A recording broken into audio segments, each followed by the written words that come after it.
Call the meeting to order, please. Welcome, everybody. This is Lee, New Hampshire Select Board,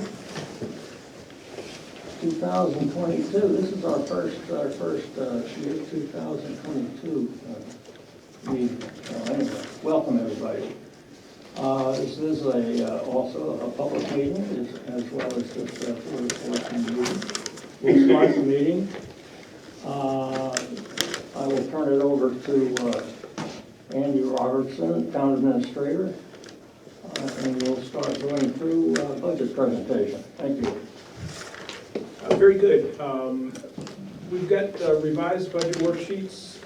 I am going off the Tyler version. I know we have two versions, the longer, which is the Excel spreadsheet. I'm using the Tyler because that is what I believe is the most accurate, although these numbers should be identical. And I don't know where the board wishes to start. If there's no particular place you want to, I'll start at the beginning.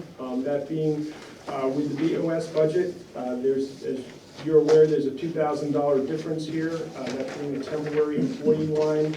The original request was for $161. The budget committee recommended $163.95, including $2,000 in the temporary employee line. Is that the Tyler budget over there?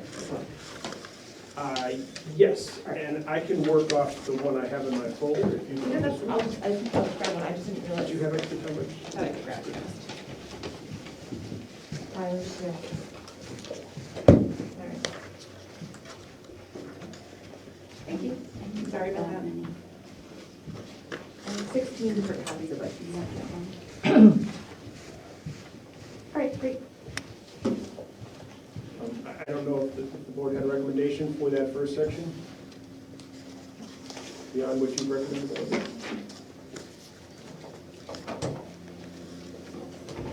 We're discussing the first section of the BOS, right? Right, this is the BOS section All right, of the budget selectman's office. great. So there's a $2,000 difference between Yep, I see that. All right. what the board requested and what the budget committee requested. Correct. I don't have anything for that, do you? No? Can I say something first? Sure. Basically sharing what I sent the two of you the other day. One of the things the board has talked about in terms of increases to the tax rate, just in terms of my calculations, looking at almost a 7% increase in the tax rate, which for me is way too much. One of the things the board has discussed and the board kind of decided on was a 5%. So to get to 5% from where we are, we have to cut $273,000. And I think three of us have kind of looked at different things. So I don't know if we can start with some of those things that we agree upon. I don't necessarily want to waste our time going through every single one of these, where some of these we're not thinking about. Okay. So there's a few of them.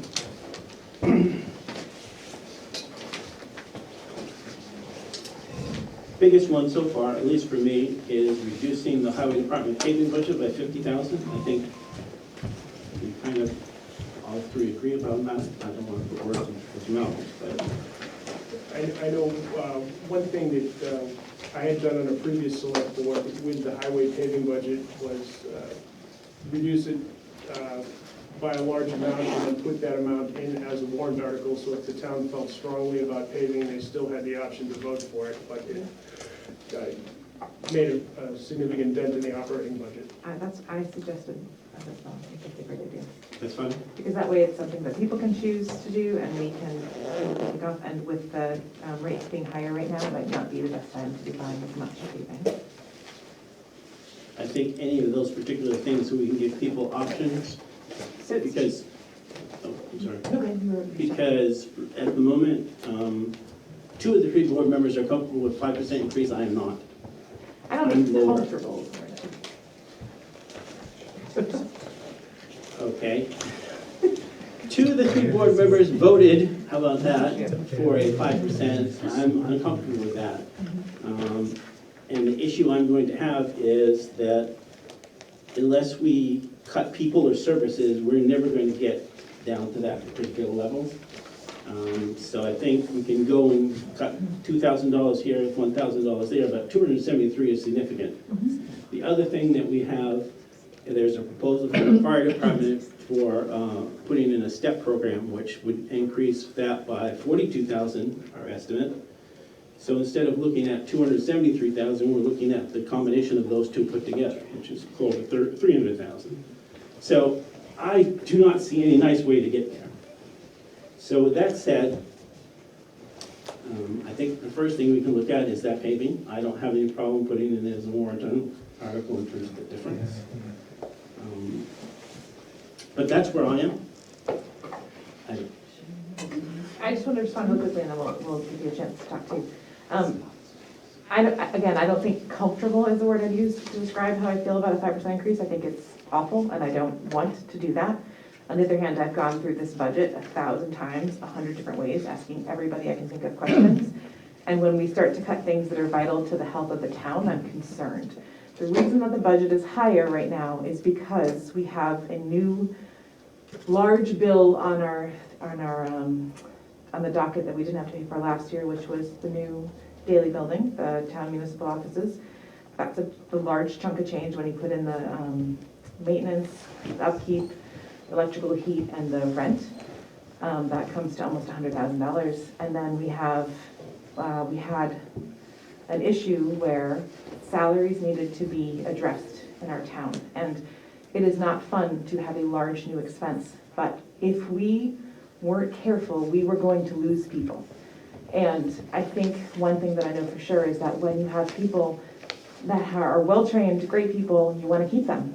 And it actually saves the town money long run to not be training new people all the time because we're cycling through them. So to keep somebody, to me, is much more valuable. We have everyone we've replaced this year, we've had to replace at a higher cost than the person that we lost. So it was going to cost us more money anyway. So what we tried to do is give raises everywhere we can. The challenge is we haven't done that yet for the fire department. So we are not done. We have done almost everything. But that is an expensive thing to do. It's something we had to do to keep the staff we need. And I think going into the next year, we all realize that we need police, fire, everyone to be working together and to be here and to have the salary. So no, I'm not comfortable with 5%, but I'm also not comfortable with not spending what we need to spend to do a good job. So I agree, going forward, I'd like to cut money. I just wanted to say that first. You want to call on John? Mr. Chapter, wanted to speak. John?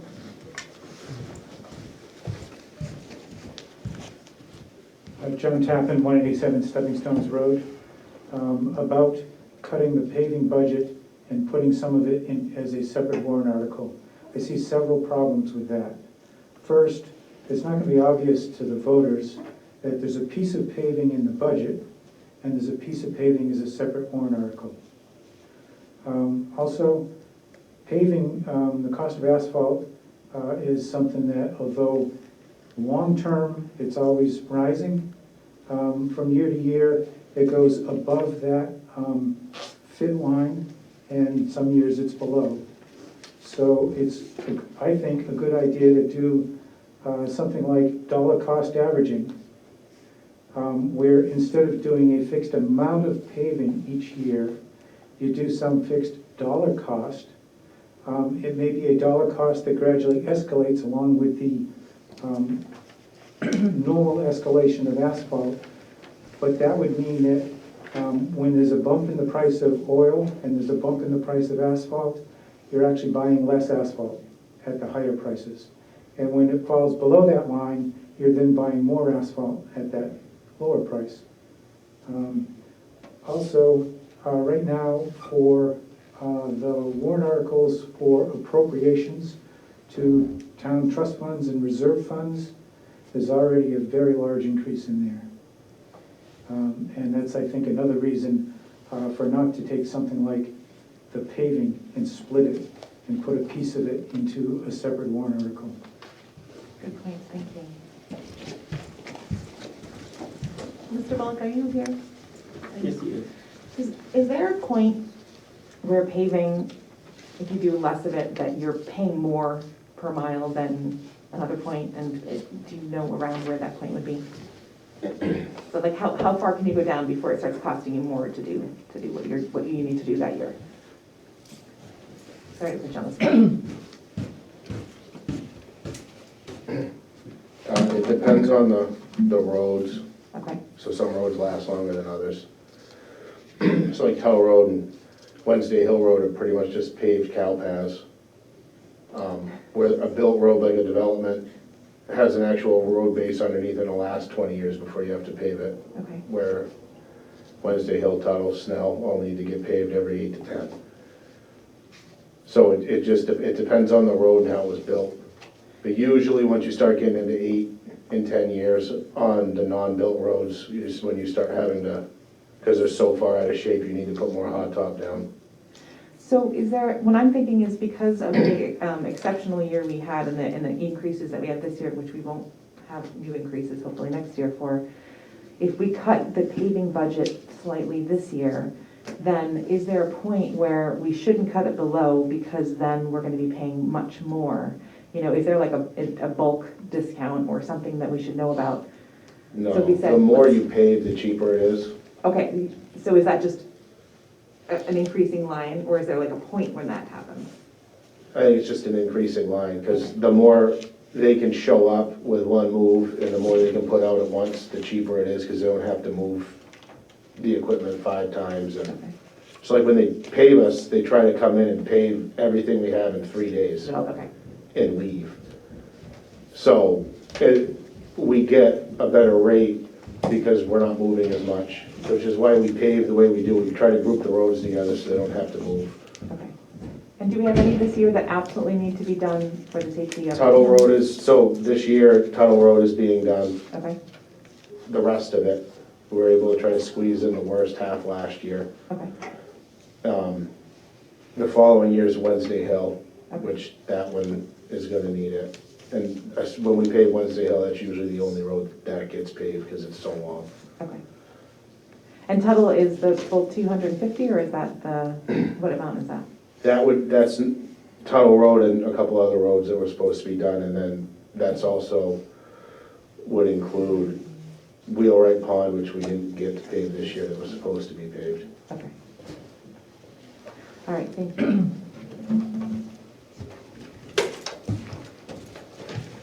Anybody else? Scott, you have anything else? The only other thing I want to mention is in terms of the budget that we're looking at is a little bit, is I haven't exactly in front of me, but about $5.5 million. The default budget is 4.5, so we're increasing the budget by $1 million. That's significant. In terms of our tax rate, I'm estimating without any of these cuts, the tax rate for just for the town of Lee, not all the other ones, is going up 24%. Now, I'm in favor of addressing those salary issues, but that is way too much. And my fear is, I've been doing this for over 25 years, we've never had one of our budgets not voted on in terms of past. And if we have them erupt and say, hey, no way, we're going to have the 4.5 million, which all these things that we talked about enhancing in terms of salaries and stuff that already been starting to give out, those are going to be rescinded. Those are coming back because we will not have the money in the budget for those particular. You're talking about going back to the default budget if Yeah. it doesn't pass, yeah. Well, if people see that, you know, Johnny needs a new pair of shoes, they're gonna vote no. Yeah. So that's my fear. When you start giving them increases that are in the 7% range in terms of the whole tax rate, that's, people are not gonna stand for that. So that is my concern.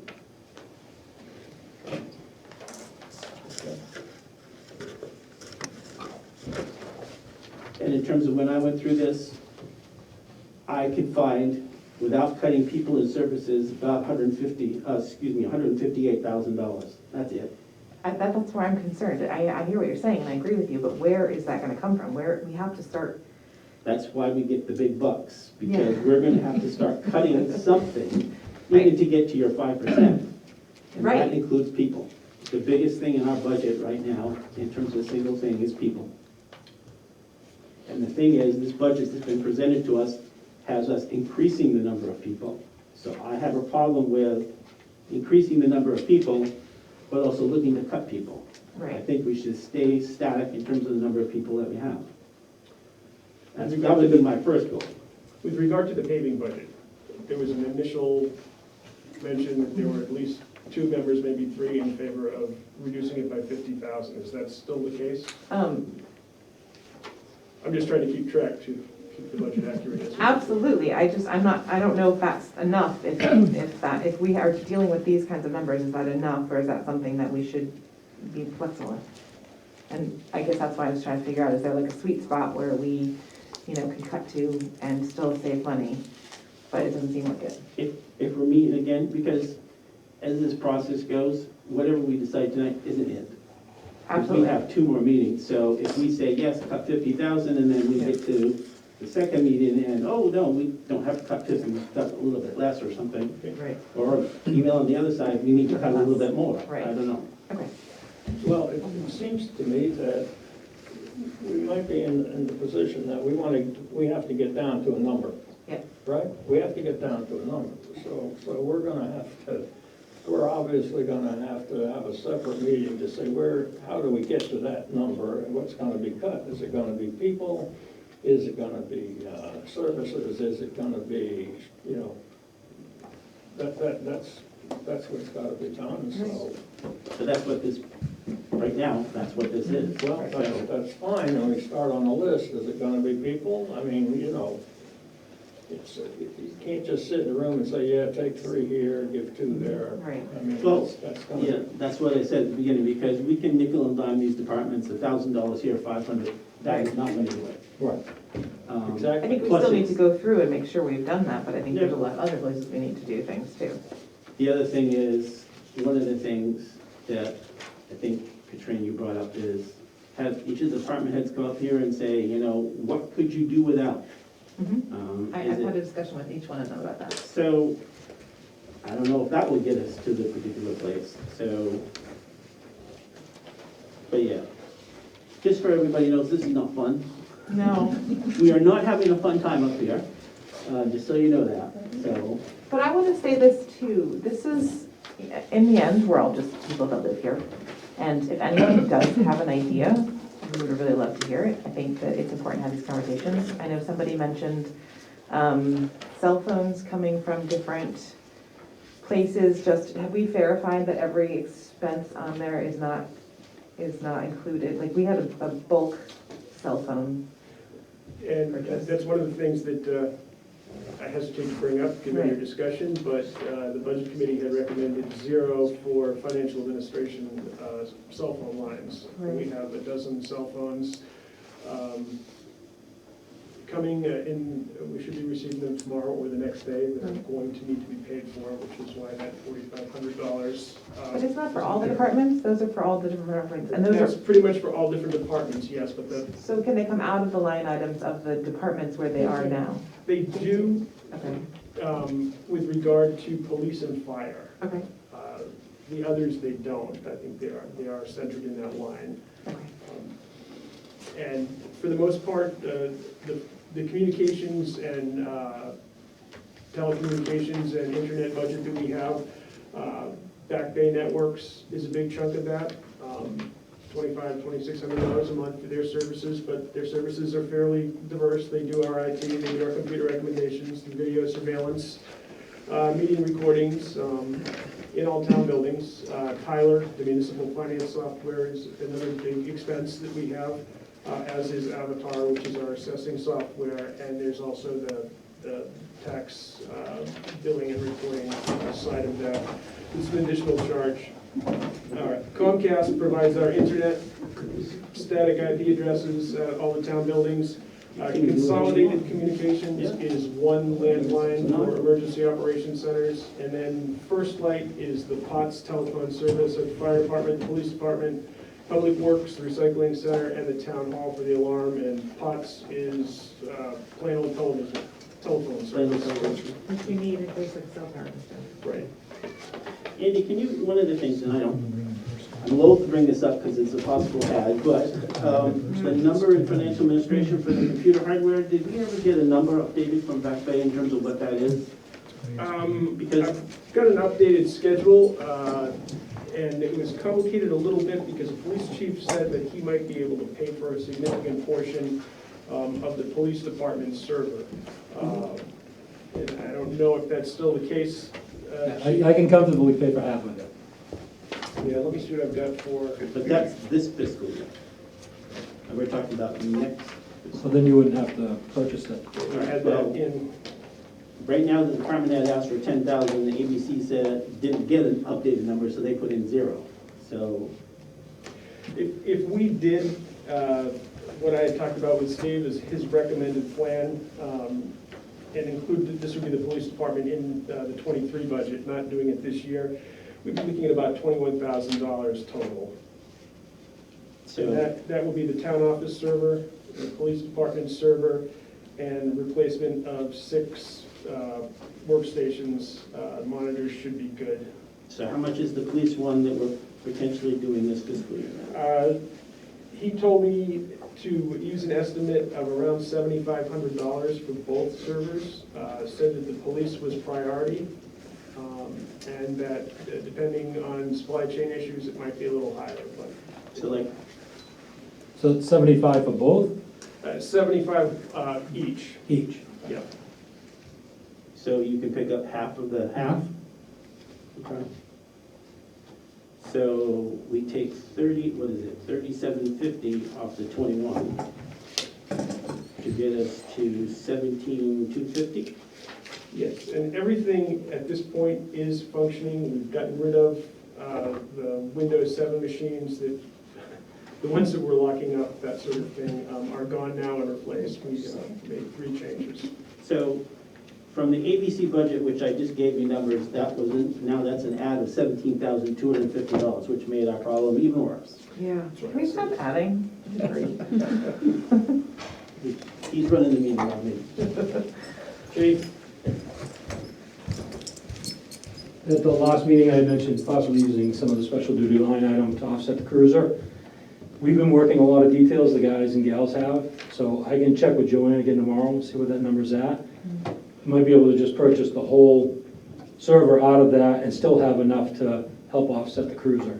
I love those words, yes. So I'll check with her tomorrow and then I'll let you know. Okay. That'd be excellent. Okay. So can we look at the, just we'll question mark right now, but put that? Go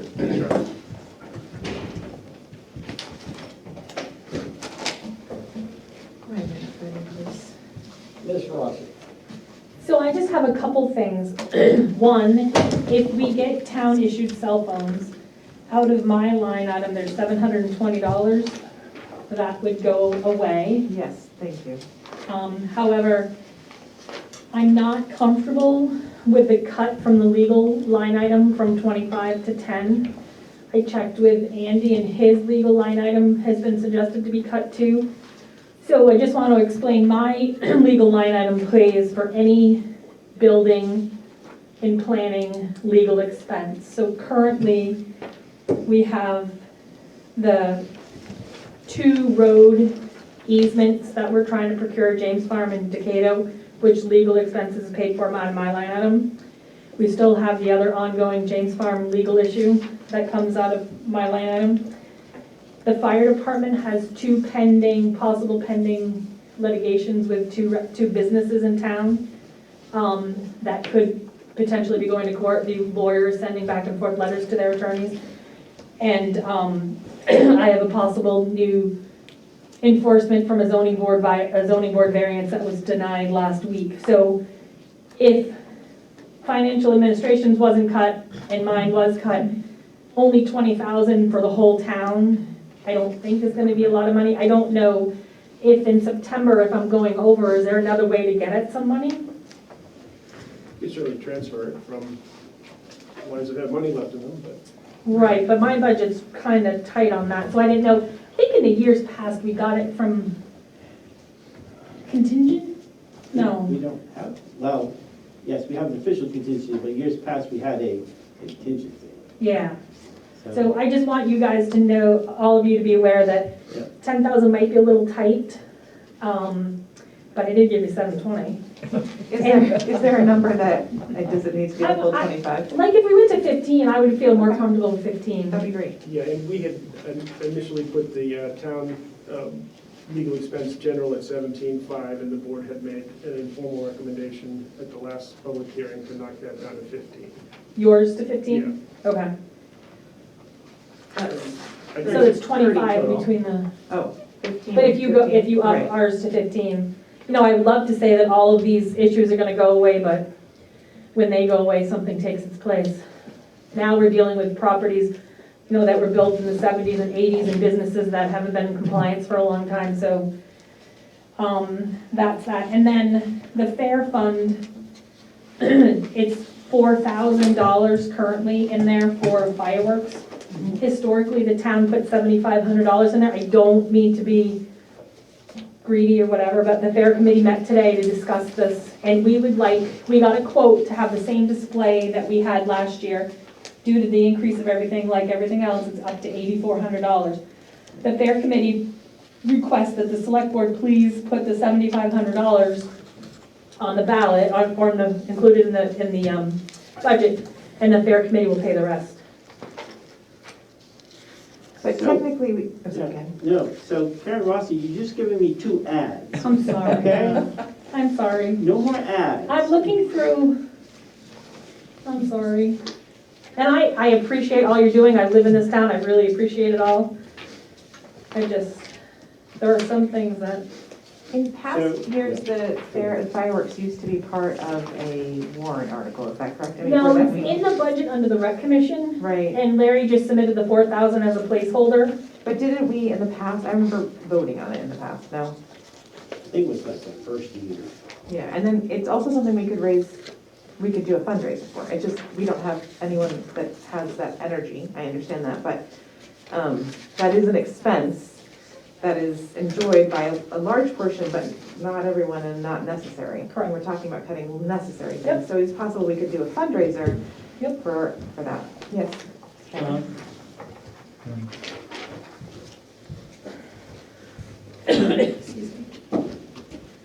John Tappan again. Article 17, March 2017, was $8,000 for fireworks, Okay, $6,000 from taxation, $2,000 from donations. It got 311 yes votes and 405 no votes. And then the select board, the next year, decided to put it in the budget. Thank you, John. So it may be time to ask the voters again I if agree. they actually want to pay for fireworks. Mhm. Thank you, John. The other thing is, the fair committee, oh, John, don't run. I have those numbers. Oh, okay. John, you can sit down. So after rough numbers, going in the book in the town offices is John's accounting month by month. So there's approximately $9,293 in there, then there's approximately $1,700 to come out, which would leave a balance of $7,593. It costs about $4,000 to put on the traditional Lay Fair. So if we were to pay for the fireworks ourselves 100%, we would not have enough money, and we would wipe out our, but I can't speak for the committee personally. If you want to put it on the ballot, it's a great idea. John Tappan again. The amount that's in the Leaf Fair Fund is $9,297. Last year, the expenses were $1,632. There was no fundraising last year. And so after that the town is reimbursed for last year's expenses, there will be $7,665 in the fund. That fund was started in 2015 with a private donation from the people that were running the Leaf Fair of $3,350.45. So it started at a little over $3,000. Without any fundraising last year, it's almost 2.5 times that. So we're, And I'm hearing cries of poverty. all right. The other thing is we have the Parks and Rec part-time program coordinator, which I agree with you, we don't have the funding, and maybe we can find another way to get that, but I think we should definitely cut that 10,000 that we had. You voted for I'm it. okay with it. That's one of the added people that, Right, that we can't afford right now, but that I desperately think we need and we will value, benefit greatly from, so maybe right now we need to work on finding some volunteers to help us get that program started.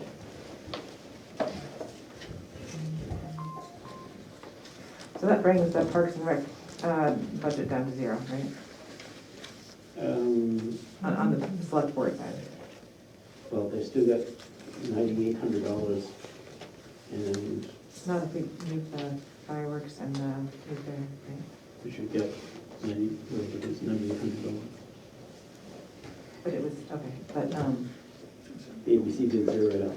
the recreate, but that was for the fireworks and for the. Nope, fireworks is the next line down. Next one, okay, so what did you say, what's that for? That's for their programs, like Rocket Day and Fishing Derby and all of that. I have that separate, I'll figure that out, okay. So I'm okay with the removal of the 10,000 for the part-time program director, and, but I don't think we should cut the recreation at this particular time, but, I just want to remember what the expenses are for. I think we need to, I don't think we're gonna solve that here tonight. Okay, so we'll look I at that think we one. need to schedule a second get-together and start looking at how we get down to the numbers. We have all these really important people in the room right now, so I definitely don't want to not utilize the knowledge we have and keep focused right now. And then we can go to details on the little things. Right. Yep. so I don't necessarily want to leave, but I will if I have to. Yep, Oh, yep. go for it. On the selectmen's budget, I understand why it's there, but I would like to eliminate the $2,000 for the temporary employee. I understand why it's there, but I would like that removed.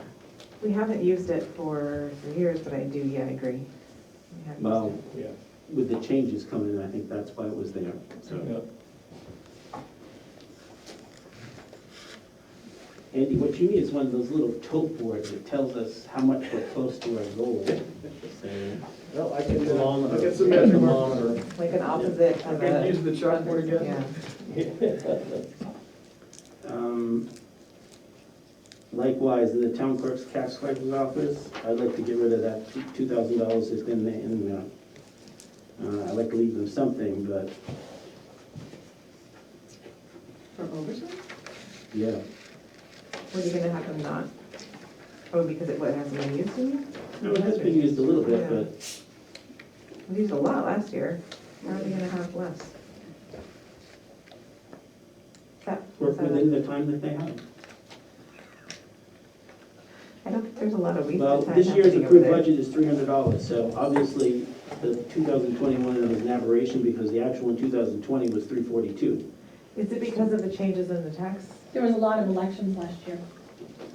And that comes out of that overtime? I think so. Okay, so we have a primary and That's for Liz. another, right, so we It's have actually another the 21 election. actual that was expended. I'm sorry? It's actually, the 21 actual was the one that was just about fully expended. And we didn't have that many elections last year, this 2021.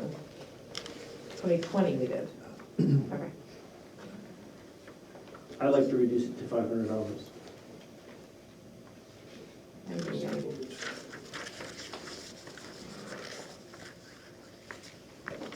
Mr. Brown?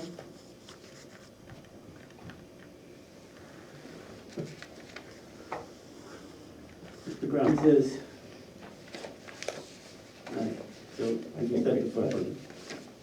I think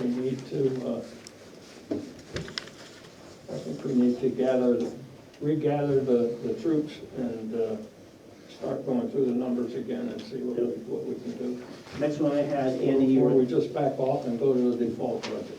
yeah, then you're gonna lose everything. We can't even cut, yeah, we're having a hard time cutting to get to 5%. I can't imagine if we had to get down to 0. The next one I had was under financial administration, computer services, and that's what, Andy, you just went through all those particular things. Anything in there that we can do without?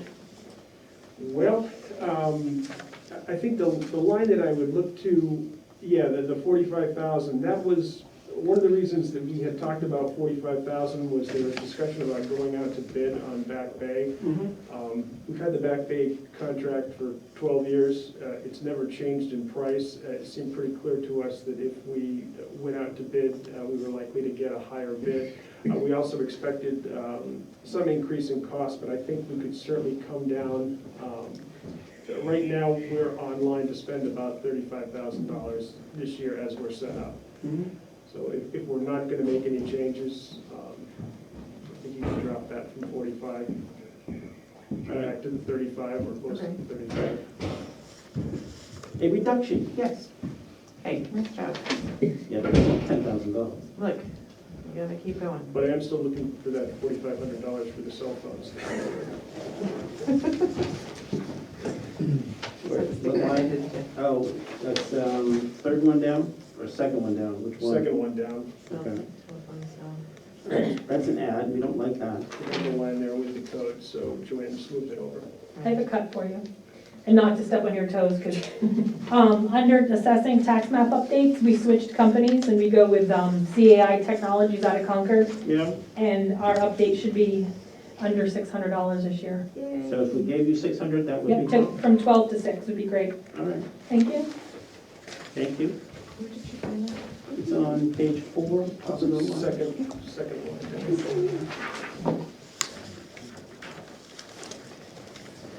The next one I had, which you kind of already talked about, the reduction in legal expense from 17.5 to 15. So we're okay with that one? Yes. Okay.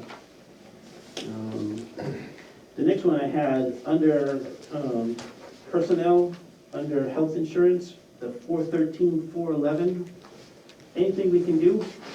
I know Julie used to put in an extra one. I don't think we do that anymore. Is there any wiggling in there?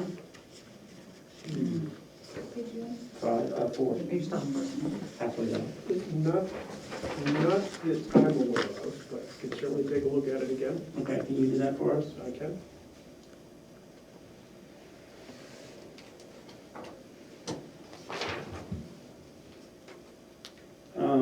Top of page 5,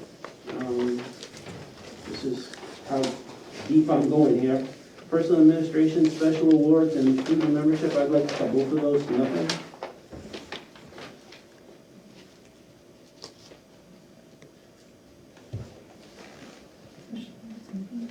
That's 615, You'll be, what's that, 2,200? I'm doing what? you'll be baking the cookies for everyone for yourself. Oh, well, that's not what that is. The first line is if somebody Right. has something, but we'll just deal with it. What about that? Excuse me, Scott, did you suggest 0 on that? I suggested 0. I don't know if they agreed with me, but Should I know anything else about that line? Okay. Then I will agree with you.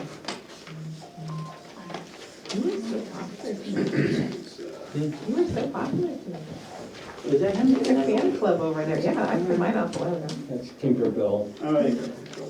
This one. The next one I have, and I know why he did it, but Steve, is there any way we can do anything about the maintenance and repair? I'm not looking to take back everything in terms of the increase, but can we pare that a little bit?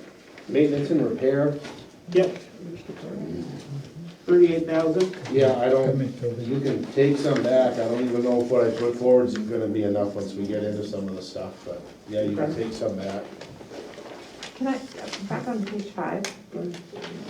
Karen, can I ask you on planning and zoning, we have used for training 645 and 215. I love any training anyone wants to go to and absolutely 100% want to pay for those and make sure that's there, but we have requested 1,000. Do you think 500 would be more reasonable? Well, 2021 was a COVID year, so Bill's monthly training didn't happen. Okay. Could you put it to 750? Yeah, that sounds great to me.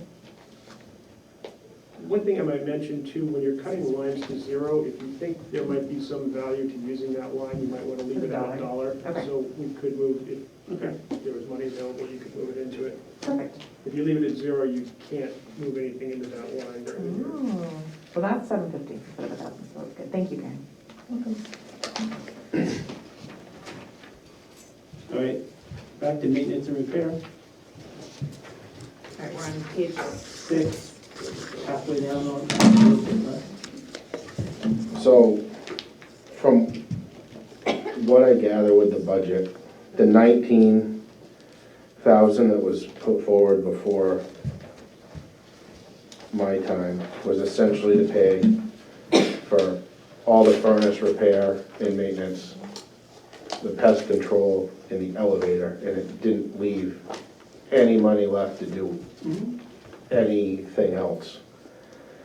And then we've added another building, so that's gotta go up anyway. My guess, you probably take like 5 from that and drop it to 33, and we'll do the best we can to fix some of the things that obviously need to get fixed. Is that gonna cut you too close, do you think? Probably, but we can put some things off, like we really need to do some stuff to this building. We got that rotten wall and the sally port we have to get fixed, because if we just leave it, it's just gonna rot more. And Just remember, we have access to 20,000 as a contingency. So Okay. if any department head comes and says, okay, well, I cut my budget, but I need to do this, come and speak to us, because we have access to those particular funds. if that's the case, you probably take lower to 30. I just don't know what we're gonna get into when we open up the walls and stuff, so, I think we should keep that at 33. Yep, that's fine. all right. Thank That's you. fine. I just know how much we have to do, and that's one place. All right, the other thing, don't go away, Steve. I didn't. The next thing, and I'm not sure if you can do this, or if Andy and you can do this, or if whoever can do this, can you look at all of our electrical usage in terms of all these particular line items? Now they're all in one place, which is excellent. Can we look at those and see if we can fine tune all those a little bit? So I think maybe this building can go down a tiny bit, because Yep. from what I was told is Tom and Scott have never overspent their electric budget, so I think you probably lose $1,000 there, or maybe even 2. Okay. The highway department, we spend every bit of that every year, but we're only $1,100 for each place. So could I ask you, And we took some out of the transfer station already, if I'm not mistaken, right? Didn't we do that last meeting? but I guess what I'm asking you is, I'm not looking for it right now, Okay. but if you and maybe Andy can take a look at each one of those lines and see if you can, I pretty much have this because I was doing it for the shopping comparison on electricity, so. okay. Okay. So if you I'll guys get can that back to you. take, yep, no, definitely. Is there any place we're not saving money on electricity that we should be with such high electricity bills? Well, so I have a question about one of my budget lines, because I don't know what it is, but under government buildings, JLSC, I just put that over as 100, because that's what it was at last year, but I don't even know what it is. Joint loss. So, why is it, I just don't understand why it's What are we in. spending $100 on? I don't know, it's a committee. Where is I think it? Joint Warren's on it. loss, Karen? Karen is the chairwoman of the committee, and it's required, I believe, because of the number of employees we Oh, have okay. in conjunction with Primex. But do they need money? We haven't bought anything since I've been here, but I don't know the history, Karen. So I don't believe we've ever spent any money out of there, but if we probably wanted to nickel and dime, you know, when we do safety manuals and things like that, to allocate it where it would go there, but my new copier is one flat fee every month, so you could, I don't mind paying, my office paying for that. Should we put $1? Is that what you're Yeah, suggesting? like Andy said, why don't we $1? make it $1? Yeah. So we'll take 99, how about that? Get a new copier. All right. We are nickeling and diming at this point. Any other questions, Steve? No. Well, heat pump for public safety complex, that's another one, I don't know what that is. Okay, There's been money taken out of it every year, but I currently have never seen a bill for it. and a lot 2 years ago. The heat pump, where's the heat pump? It's 4 or 5 up from the Yeah. No, JLSC no, I line. see it, but. You're right, what is We that have a for? heat pump. So let's make that a question mark and make that something we work on. Because, I mean, they've taken money out of it in years past, I just, Right. So maybe Joanne can take a look at what was expended out of the line. We can figure Could out it be what it is. servicing the heat pump? I didn't know we had one. I've never heard of it since I've been here. Wow, look at that. $1. 2020 spent $811. I know, I Must feel be like, here somewhere. right, and somebody's gonna be like, oh, that's the heat pump. All right, so let's look into that and see if we can find. It's kind of a random number, 811, so maybe it'll be easy to find. And 504, 405. All right, And this insurance property liability, that's the updated number we have, 50,609? Yes. have you just moved on again? Yeah, I'm zipping. Oh, yeah, but we were doing good work here.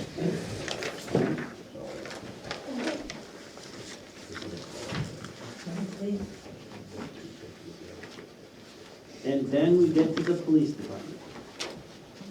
He just cut like a huge amount 5 seconds ago. We should give him a break. Is there anything in here we can tweak a little bit, chief? I've been through it. You're pretty good? There were some line items that I probably should have increased a few thousand here and there because of the cost of everything, and I just left them alone. Because basically, you didn't give us, you gave us what, $2,000 extra than over last year, so, Did not increase. yeah. Okay, And he's gonna help us with the car, so. yeah. And the server. One thing I did see is that everybody increased uniforms, and I was gonna say just all over. I know we talked about the need for new uniforms, but people aren't leaving as much, so uniforms went 6,000. They wear out, that's the problem. Right. And John?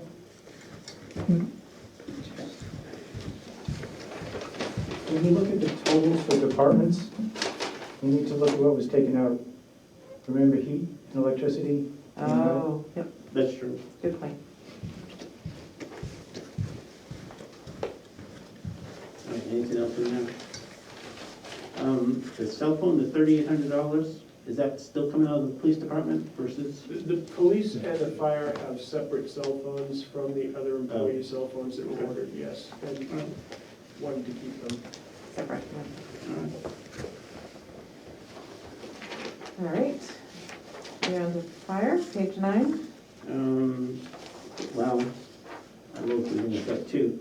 Is the fire chief salary in there?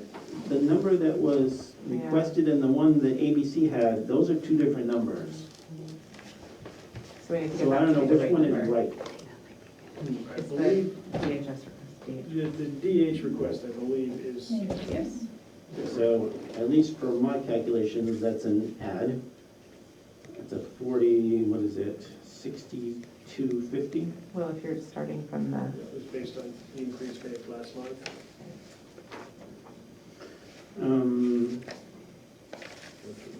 And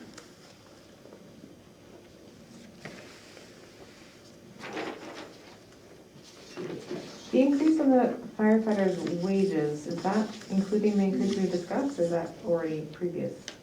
I'm sorry? The increase in the firefighter wages here, Yes. is that the increase that we've discussed going forward, or is that something, that's an increase that's already happened in the past year? I don't think it includes the 42 that we just talked about. Right. I don't either. I can double check and make sure. I don't believe that includes what we've discussed recently. Is that because we went from some of the volunteer people have left us, but we no longer can have that, and so now that increased just because of the number of hours being worked? I think that is the case. I don't remember giving Verify. raises. Okay. The other thing you might ask the fire chief or the assistant fire chief here is you've got $25,000 in overtime that typically has been running, a fraction of that. Okay, yep, that's a great place to cut. Yeah, let's ask you. And Hello. Hello.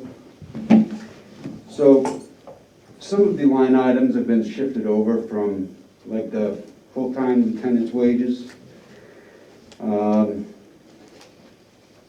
Oh, The okay. night shift in incentives.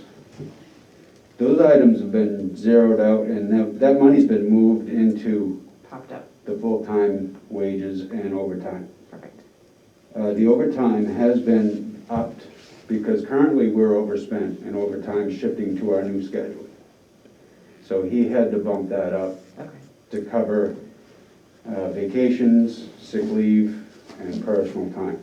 if we change to the schedule that we're trying to change to, will that continue to be the way, or is it just? Those scheduling? costs will always be there. Okay. We have to cover with somebody else?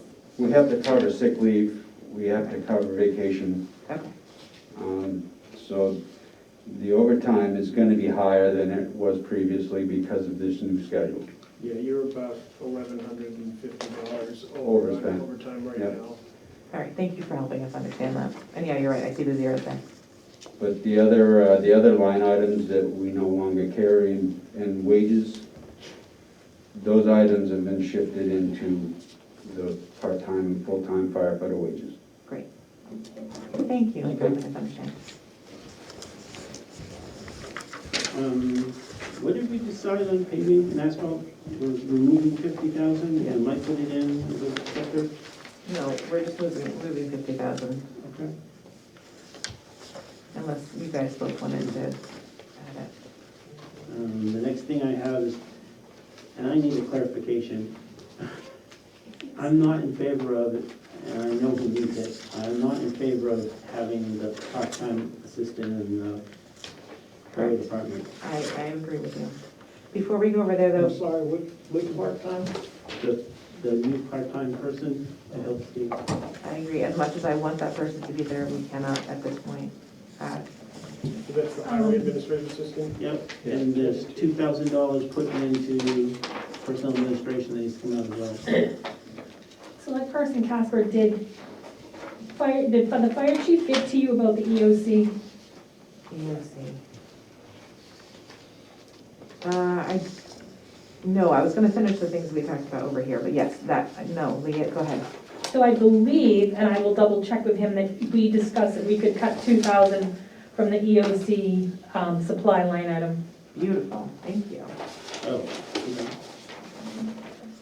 I will confirm it with him, but he and I did discuss that. Okay. So And, we'll go to 3,600 instead of the 56? 56, yes.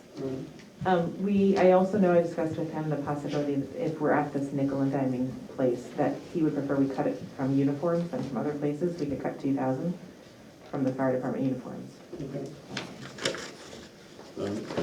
I know that's hard, that's one place we can. All right, are we doing that now, or are we holding that off? No, I think we're at a place where we need to cut what we can cut. So that goes from 15 to 13? Yeah. The next thing, I need some clarification. Steve, you're up, if you would, please. The third line in the transfer station, says transfer station waste management operator. Now, is that moving money from the second line? And some of it, So, but you also gotta realize that so that would be a new position. The truck driver full-time when it's in the highway department is Ben now, who's the split. He's already here. Yeah, so the new position would be waste management operator. so the new truck driver full-time is a new, Right, he's already here. so he's already here. But what's this position in the transfer station? Is it replacing him or something? No, I would move Ben out to the highway department and put a new person in the transfer station. So it's a net add of a person? Yeah, Okay, I'm not in favor of that at this time. But you also cut his assistant, and we've all agreed that there has to be somebody that's assisting because he has so many new responsibilities that aren't Then managed. I would vote to get rid of this person because there's benefits associated with this person and give him the half-time person then. That's where you're going. Does this affect your ability to use the roll-off truck, Steve? no. But all I can say is since I started, I was given the transfer station and we didn't get anybody else. We lost a full-timer in there. Because there used to be 3 full-time people in the transfer, or 2, but there was 3 a while ago and then that position got cut. So 5 or 6 years ago, there was 3 full-timers in there, including the manager. And then, once Julie left, you gave me the buildings, and then that's even more. And we need to maintain buildings and everything else in town. We don't have enough people to do it. Can you just cut the budget from maintenance, which means you can hire as many people, so they physically have to be there to do that work? So when are we gonna free up Steve to get all these jobs done? I think that's the question. Oh, We're just getting burned out. We're working 6 days a week, 7 days a week, every week. all right. Leave it then. Yeah, I'm not in favor of cutting it. Not, well, I'll agree with you, but not at this time. Because we're not even close to the 273 yet, so. The other thing I was thinking about back there is, when I look at the paving for coming up, we might be able to take another 25. Might, don't write it down yet, but might. Can you get back to us and let us? Yeah. This time? So 175 would be the total. Yeah, which is what it was the first year I came. Yep. Because when I first got here, it was put in for 250, it got cut to 2. I got it back to 200. And now we're taking it from you And I again. was trying to put it back up. You know that every time someone goes over bump, they're gonna be mad at me, right? I'll tell them that I voted for it, I voted against it, and then you voted for it. How about Every that? pothole is So, my fault. All right, Where are we landing on paving? 175. But Steve's gonna get back to us. Then we can take another 25. We're gonna hope the answer is yes. Well, it's 200, but I'll see if I can get another 25. Oh, so we're, We've already taken the 50 I'm taking 50. so earlier. we're We at might 200 take another right now. 25.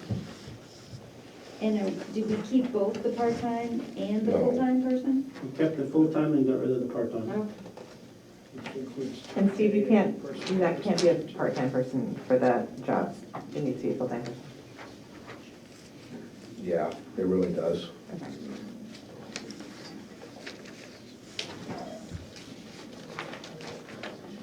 All right.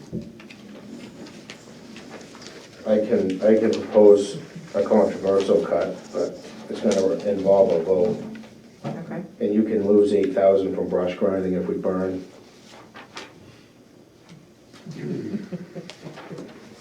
We can Can you burn burn. at night or? Yeah, that's how we always used to do it, was burn at night, burn during off hours. And you can save $8,000 right there if we burn brush instead of grind it. And my original thought was, I wouldn't want to burn brush, and then I realized how many trucks are involved in this brush, getting the brush, driving down, big diesel truck, chopping another truck, moving it over, so, We environment. burned before. Yeah, Oh, we used to do it. they did used to. And then all the neighbors complain. I was gonna say, what It was the school that, kind of feedback it was did the we get? school that complained, so most of the people that live on that hill now, all around us, are burning constantly in the wintertime. The people directly across the street have a wood-fired hot tub that is constantly putting the smoke out. But the problem, I believe, is we were burning while school was in session, and they were sucking it into their, Yeah. There have to be vacations and So holidays. if they were sucking it into their ventilation, so if we burn at night when they're not there, and we burn on school vacations, I think it would work out a lot better. Could you create a bonfire next to the skating ring and have skating?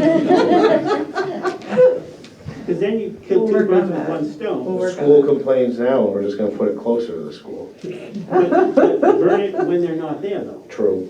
There you go, all right. So that is 8,000. Nothing's nice to have, you know, Yes. bonfire and skating and, All right, we're in the weeds. Which But, line is that? but last year, or the year before, when I came before the board to ask about burning, we did get state permission for it, so we did get a class 2 permit to be able to burn, so it is still possible for us. And is the fire department involved in that? The deputy, the fire warden for the local area is, and that would be Pete. And I know when we asked before, the fire department was fine with it. I'm sure you do, I just wonder if you're burning at night, I'm just wondering how it's managed, that's all. So in order to get the permit from the state, we have to build berms, which we already have the material in there. We have to clear the area of Right, stuff and turn it back to dirt, which we have the grader. It wouldn't take us long to. but you'll have people there at night, No, they never had them there No. before. It's not a condition of having that permit. okay? Do we give people that lovely carbon to use for their gardens and things like that? What do we do with it? So we'll probably take the ash and mix it with a compost, and then they would take it. Or they could just take the ash, it doesn't matter. Okay, and then also, what line is that coming from? Be the brush line out of the solid waste Solid waste, okay. disposal budget. On what page? Page 14. I don't know. Everybody They have else to might be vote going on they have to purpose. vote to allow it. That's because you're stapled together, that's the problem. Oh, solid waste. But the only way we can take that is if you vote to allow us to do it, All right, because they still have to be able to get rid of it. can we do that right now? Someone would have to make a motion? I make a motion that we vote to allow burning of our brush solid waste disposal during vacation or evenings or anytime the school is not actively running. Second. Any discussion? Roll call vote? Selectman Bugby? Yes. Selectperson Casper? Yes. Selectman Brown, yes. Thank you.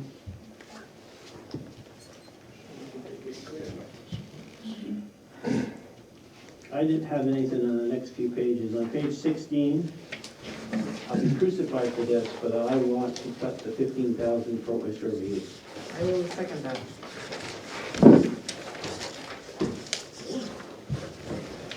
You can't afford it. And that's all the ones that I identified. All mine came up to 158,000, so there's still like 150,000 to find. Okay. Does anyone in the public want to speak or anyone else have ideas that they were looking at this, going through, open to any conversation? No? Where did you land on the fireworks? I think we should put that in the warrant for fundraising. So it comes out of the operating budget, So it's zero?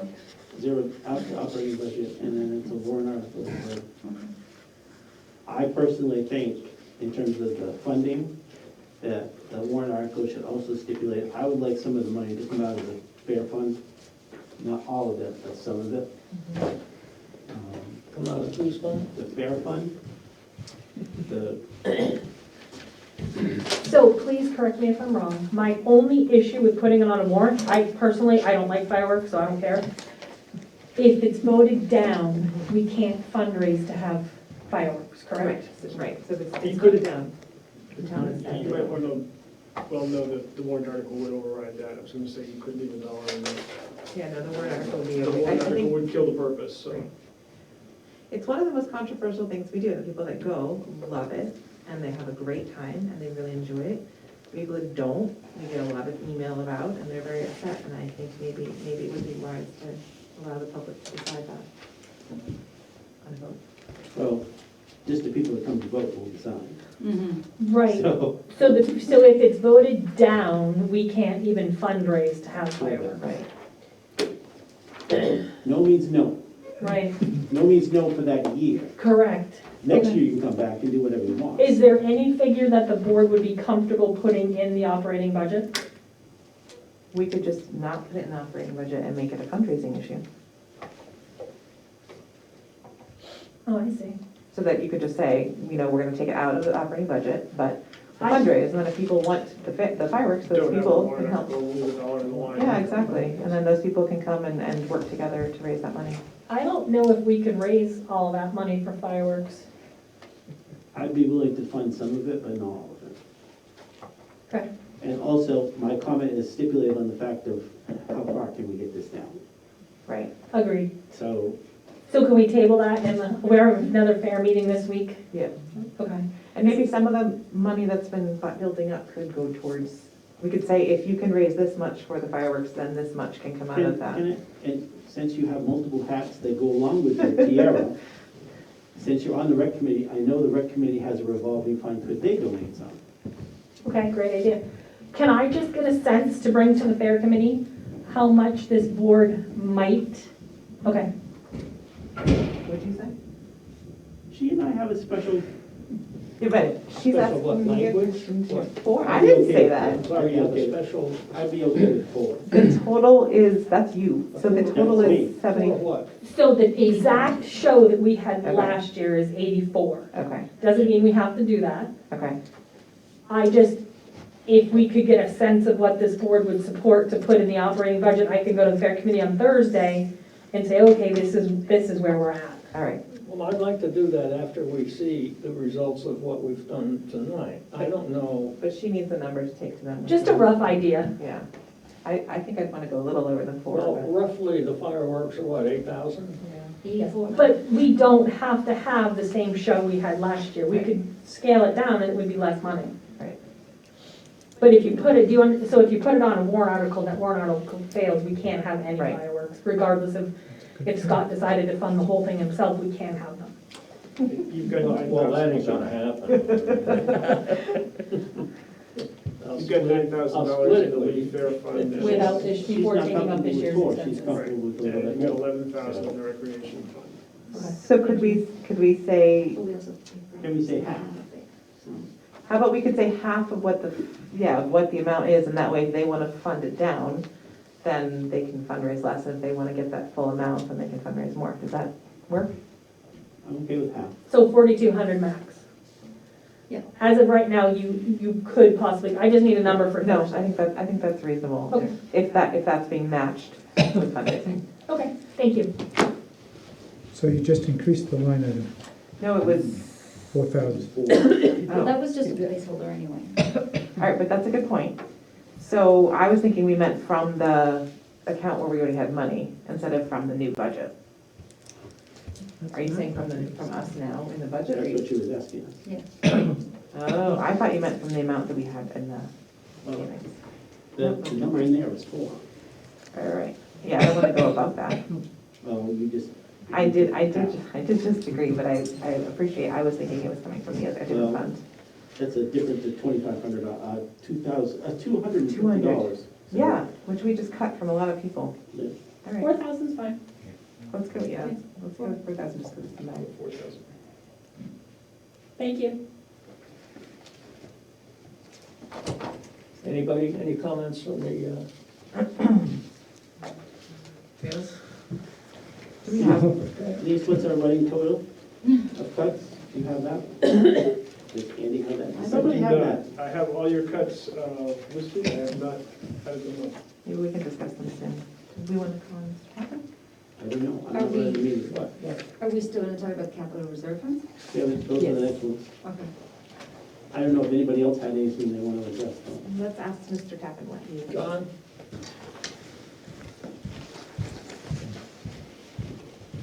John Tappan, 187 Stepping Stones Road.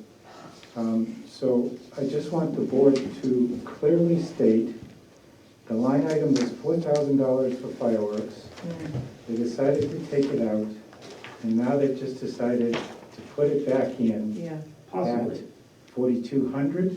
4,000. no, 4,000, but it did not get removed as was the Okay. original intent, so I So- agree with you on that one. Why are we not okay with it? I'm sorry? Why are we not okay with it, with coming out of the, I guess that's the question. We can go through that again as she talks to the fair and figures out, but I think we should think about it. But the other thing I asked her is to look in terms of the fair fund and also the recreation commission has a revolving fund. Right, so that's what, when we talked, that's what I thought we were talking about, was taking that 4,000 from those fundings. But that's not the With the question she budget. asked us. And you said you'd be happy to spend 4,000 from our budget, which I don't agree with. I said I'd be happy to come with it from the, Well, maybe I misunderstood what she said, but I Perfect. believe she asked in terms of what would be comfortable coming out of the operating budget. right, okay, so I think we disagree on that one. Okay? I But you just- just, I know, but John's reminding me that that's, because I thought I was Well, confused about what I was saying, but I if do anything, agree. nothing's been decided yet. Great, okay, so we'll just come up with that again. Is there anything else you two want to look at in terms of the operating budget?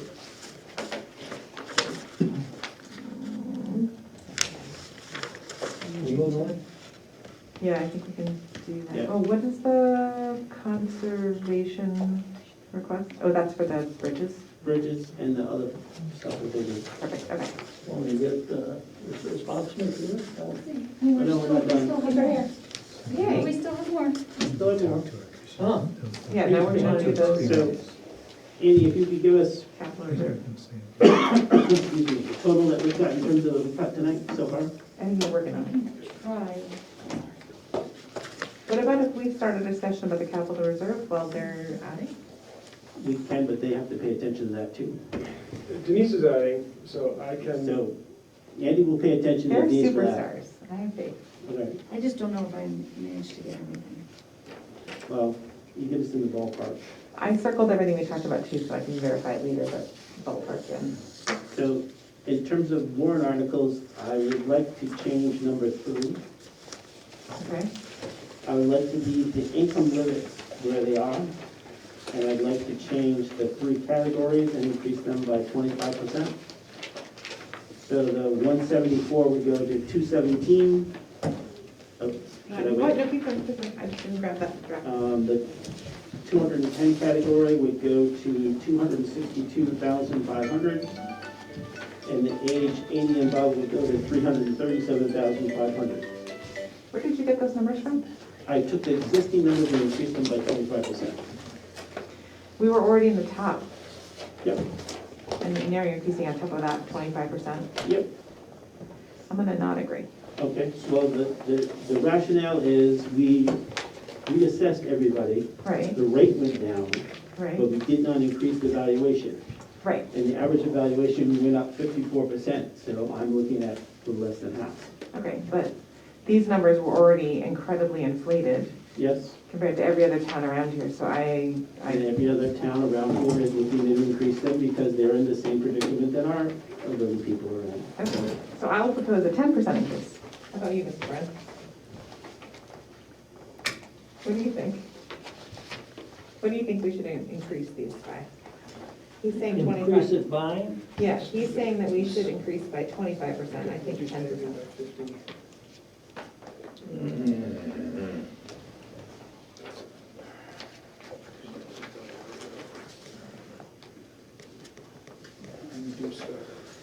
Well, we could split it.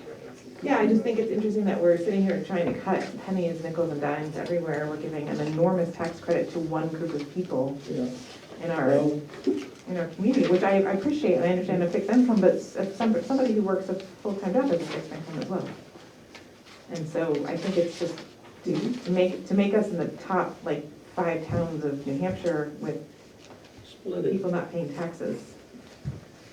Well, these are the people What's that your can numbers? afford to pay their taxes, because, At What's your number, $370,000 Katrina? house? I yeah, said but the 10%. thing is, look at the income levels, that's the thing.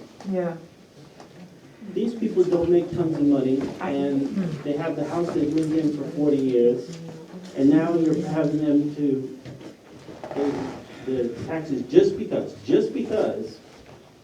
the valuation's low. That's the only reason. except for that in part, we had our numbers were so high. And income is, when you're in a different age group, income is different than, Court? you're only living off of something, not income. Here's, we can tell you're a little over 120,000. If we're concerned about the total tax rate going up, Yeah, most of the taxes go to the schools. The more older people who move out, they get replaced with young families. If they have more than one child, they are a net consumer of resources, not a net contributor.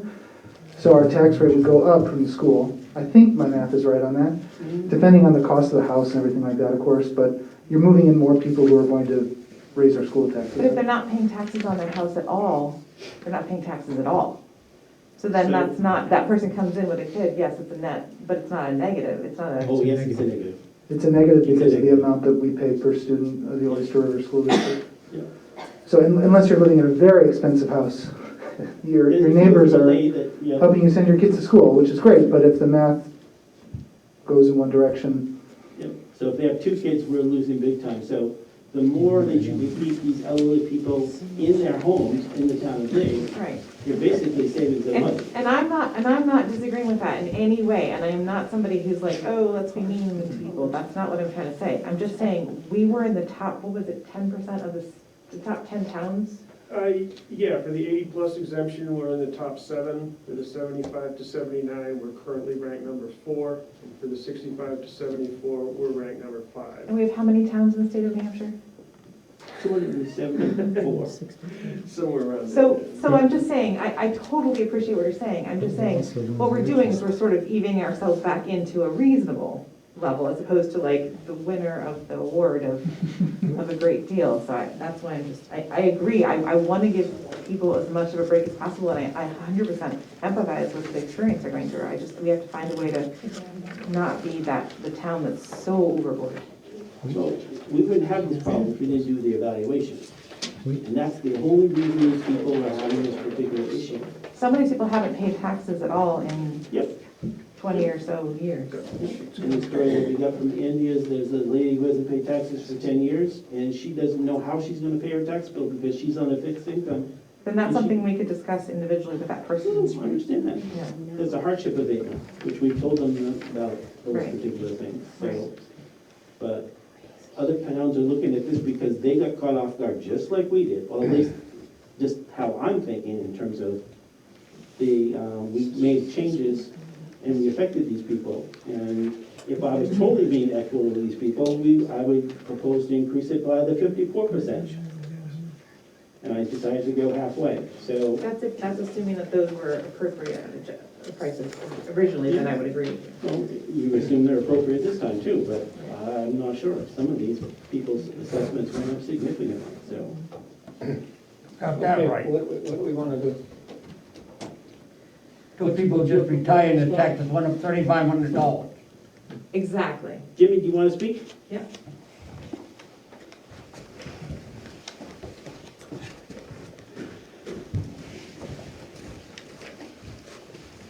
All right, this past year, my taxes jumped up on a piece of property that I inherited, which I'm very glad I have.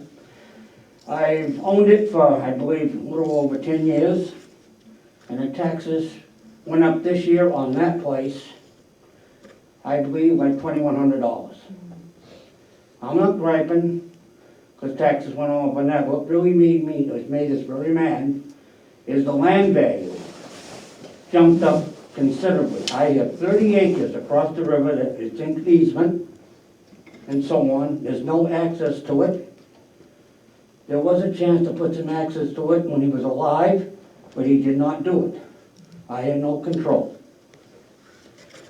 So that puts it 30 acres, no way unless I make arrangements, buy something to get in there and cut some wood or logs or whatever you were saying. It is not that great. It was cut off in the early 50s. It's not grown back that good. On the other part, it's very small, like it's all usable, so on. I have a few beef animals, but raising beef is no money in it, really. There's no money. You make a living, you make help pay for some of the stuff, but I have a retirement, which is decent. It's just getting worse every year because how much things are going up. My wife just retired this past year, worked 45 years, almost over to Wentworth Douglas. And she's had enough. This cold, probably she hadn't got out, she probably wouldn't be alive.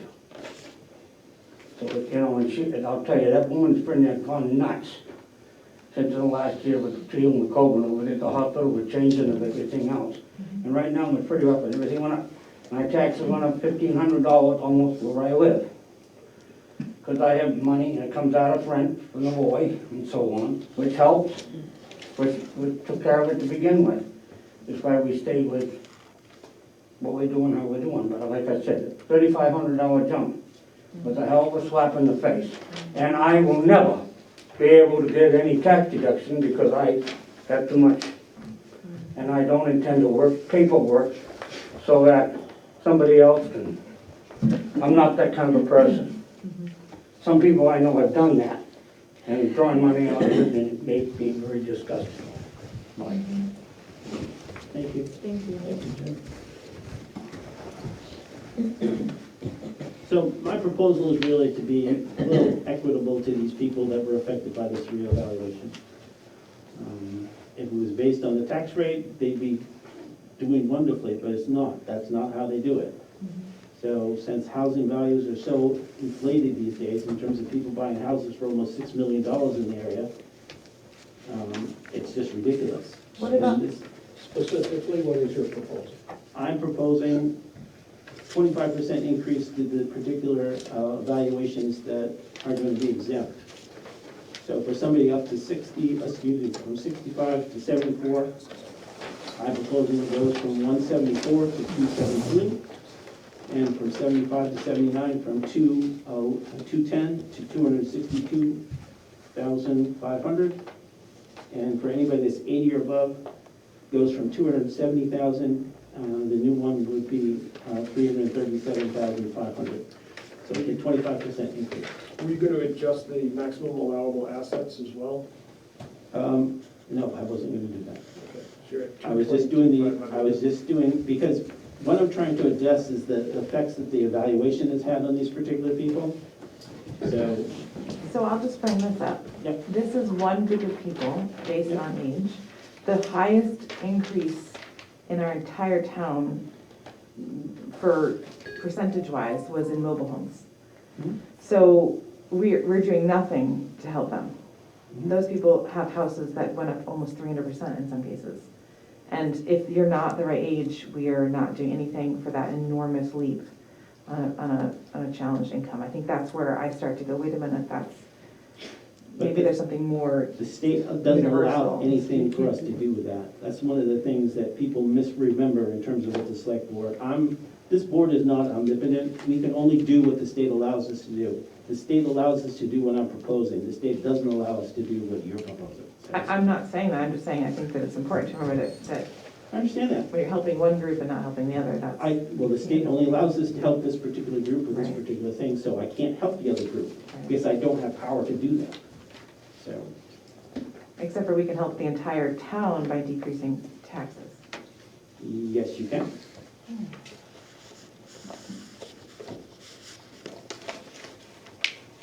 So Mr. Brown, I guess it depends on where you stand on this issue.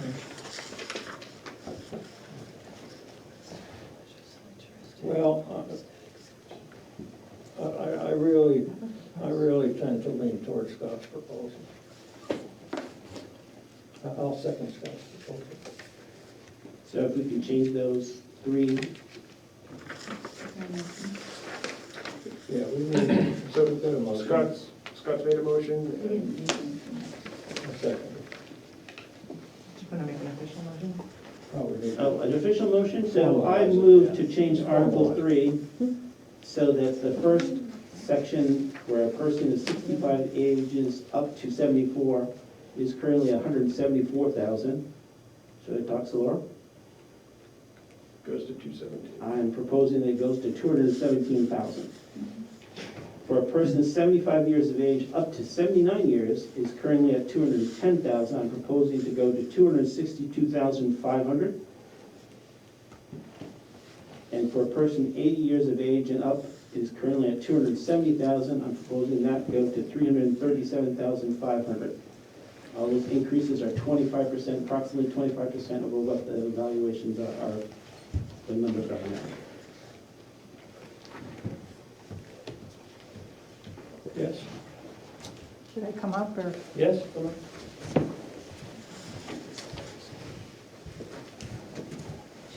My name's Chris Regan, I live on 19 Road Drive. Just wondering if anybody's done an analysis on what kind of money how that would impact what taxes a person You receives. can do that. I think that would be helpful before you make a decision. Thank you, I appreciate that. Andy has those numbers. I can bring that information to you. Yeah, we had about 40 people that were paying no property tax prior to the revaluation. That number switched to, I believe, 21 or 22 people now that are That's at a- totally exempt. 1,900 and we only have so many houses in the town of Lee, so it's not a Right, bit. you've got 1,925 or so households. Prior to reval, you had 41 or 42 people that were completely out of the tax cycle thanks to the elderly credit. After the revaluation, that number was cut just about in half. I'm going to say it was 21 people that are now totally exempt. But the people, the 20 people that were no longer totally exempt, paying nothing, are now just paying a portion. They're not getting a benefit, they're just not getting the $0. They're not getting $0. Okay. And some of them, I would say the average we've seen tends to be around $2,500 is for the folks that hadn't been paying taxes and now have a new tax bill. Somewhere between $2,500 and $3,000 seems to be the most common number. Okay. for the folks And then your that- suggestion would help us to know how many people that will affect. That's a great idea. I do Thank indeed you. have a spreadsheet showing Great. exactly that, and I can bring that back to That'd be you. helpful. I think the point of her question was, what's the dollar impact of that? Yes, oh, okay. And I can translate that pretty close. Correct? That was your, the dollar. The dollar amount. Yes, that's what she was at. Okay, we're gonna move on. Yep. So we're not Did we voting have on the a motion because we're second? waiting. for Carrie made a information. second for the motion. And then is there a vote? Do you want to wait until we get that Okay. information? to vote? No, I'm okay with it. The thing is, you can have this, we haven't finalized anything, so Right. you can have the motion to approve it, but Then we can you change can it. change it later on if we wanted to. But it helps us keep track if you can. Thank But you. if you're all in favor? No. or No. No. Okay, Katrina's Katrina not. is not. I'm in favor, and I believe Mr. Brown's in favor, so Right. 2-1. Now we'll Number move on 4, the agenda. number 4, we don't know about yet. Now we're going on to number 3. Bob Smith? No, No, No, we're not still yet. finishing No, the we're articles. not doing Bob Smith? we're still on the Oh, we're still on this? budget. Yeah. Article Yeah, Article 4 we can't do yet, because we don't know the number. We're working on it. Number 5, this 230,000 comes from the financial planning tool. One of the questions I had, and I don't know, Assistant Chief is Yes. let's Yes. listen. And I don't know if we can get this answer. In terms of the 230, that's assuming we get nothing for the trade-in, I believe, right? I believe that's correct, yes. So I'm wondering if, because the chief was telling us he could possibly get 50,000, but probably, it would be conservative to say 25. So I don't know if we can put into the financial planning tool that we might get 25, what would that force this number to be?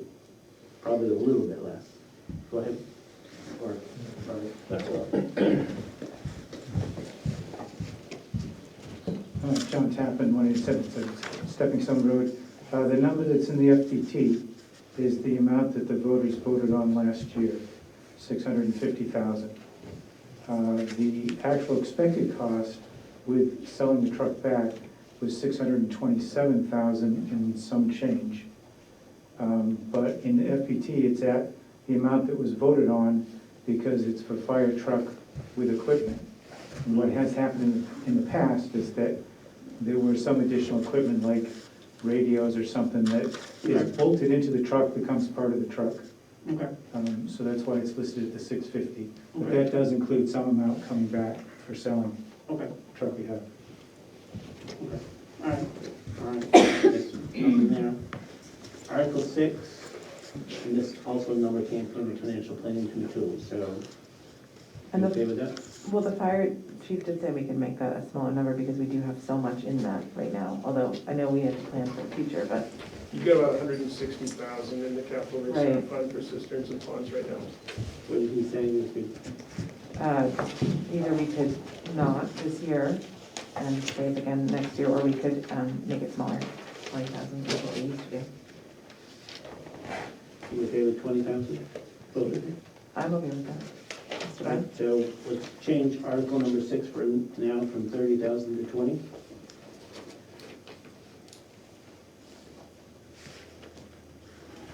Okay? Mhm. Article number 7. Article number 7 I would like to delete. I don't agree. Okay, that's fine. Mr. Brown? Not to exceed 100,000. I'm sorry, what was your comment on that? I want to delete it. And I think that the town has a right to decide on that because we've been trying to make this happen for so long. We have a right to vote and decide how we can move forward with the library. It's a sum not to exceed 100,000.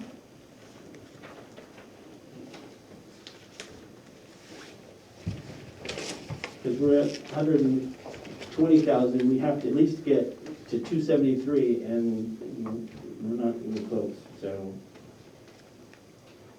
Okay.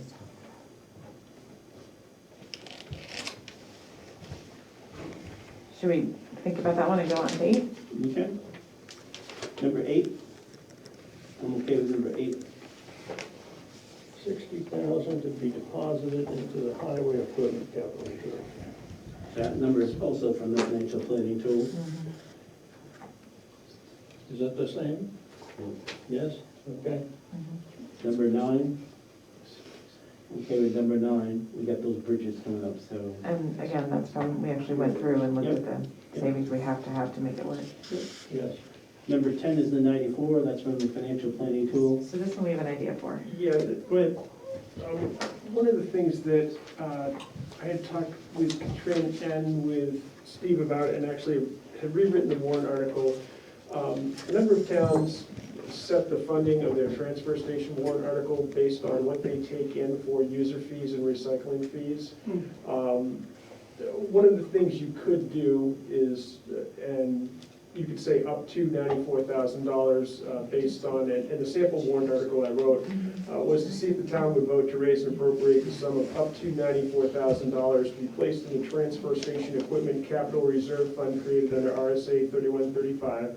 This amount represents the amount of user fee and recycling receipts deposited in the general fund between July 1st, 2021 and June 30th, 2022 for the purposes, and the appropriation shall be funded by the withdrawal of the sum from the unassigned fund balance as of June 30th, 2022. Wrong years. Yeah, I just realized that as I read it. So It's the Northwood one I had would be the prior year. But that would give you the money you were looking for. It's based on what you've actually taken in for user fees and recycling fees at the transfer station, which Steve does keep track of and NRRA keeps track of, so we've got a pretty good idea. Steve keeps track on a calendar year because that's what NRRA uses, but we have a fair idea of what it would be. It's roughly 73,000 is what we made in that fiscal year. The fiscal year we're in currently now, we've already made 50-something thousand from the transfer station. So if it's up to, could we just make it even 100, because we know we get 20,000 in fees, and then that gives us a chance to increase recycling? The problem is that in terms of those numbers I gave you, in terms of percentage increases, I've already factored in revenue coming from him. That's not, Yes, I've already factored it in. where? So, into the revenue number. I haven't seen the revenue number, where is it? It's on that sheet that I gave you. Each particular sheet that I John, gave you you. had a question? I just haven't seen it factored in. I just wanted to remind the board that that $94,000 is not the amount calculated in order to meet the expenses. That amount was just under 78,000, and the board increased that amount because part of the expense in here is to pay for the roll-off truck. Yeah, payback. And it was expected that by having the roll-off truck, other expenses would be reduced. And so that reduced amount, that amount of reduction was added on to what was calculated. Yeah, 30, John, it was 30 some odd thousand is really the payback, 30, something like that? So part of it was the things that we're anticipating that we're gonna need in the transfer station, but part of it was paying back. So basically, we took a loan out of part of the highway department, part of the transfer station, Right? capital reserve funds to pay for the truck, because after year 5, we start, if you will, making money or expending less because we have this piece of equipment. So it's a combination of those two things, but that was factored in the transfer plan. So, I'm just saying with this article, this just is basically saying where we're gonna get the money for these things that we need the money for. Yeah, so if you take it out of, if you raise and appropriate, it's coming out of the taxes. But the thing is, if you're taking it from the fund balance, you're really taking away the revenue that we're already counting, or at least I'm counting, in calculating that tax rate. So you put it out of one pocket and stuck it into the other, you haven't changed anything really. I think one of the things that I find disheartening when you work in a department is whatever you raise for revenue and whatever extra work you put in, you never see in your department. It goes into a group thing, and I know that's been mentioned as frustrating to many people. I understand that's how a lot of towns run, but this would be a way for the transportation to work towards increasing recycling, which is something that would help with revenue and would also help with environmentally making better choices, and it would decrease costs. So that's why I was excited about having it rewritten so that it would be, continue that. Well, there's still not, Spend it from that place, pay it from that place. well, if it's written the way it's written right here, they get the $94,000 no matter what. But that's increasing people's taxes, the way we're suggesting doesn't increase people's taxes. No, you're doing the same thing because you're reducing revenue that already counted on. Right. Well, So you've got instead of getting the unexpected- one, I'm sorry, You're gonna have unexpected revenue too. Your revenue is not necessarily constant. You can define the upcoming year's Right. tax rate on. Right. For example, 2 weeks ago, we received an additional 100,000, 103,000 that we weren't expecting from meals and rooms tax. And hopefully there'll be some other similar, I think there is from the recycling fees. Right. You're gonna see more. Right.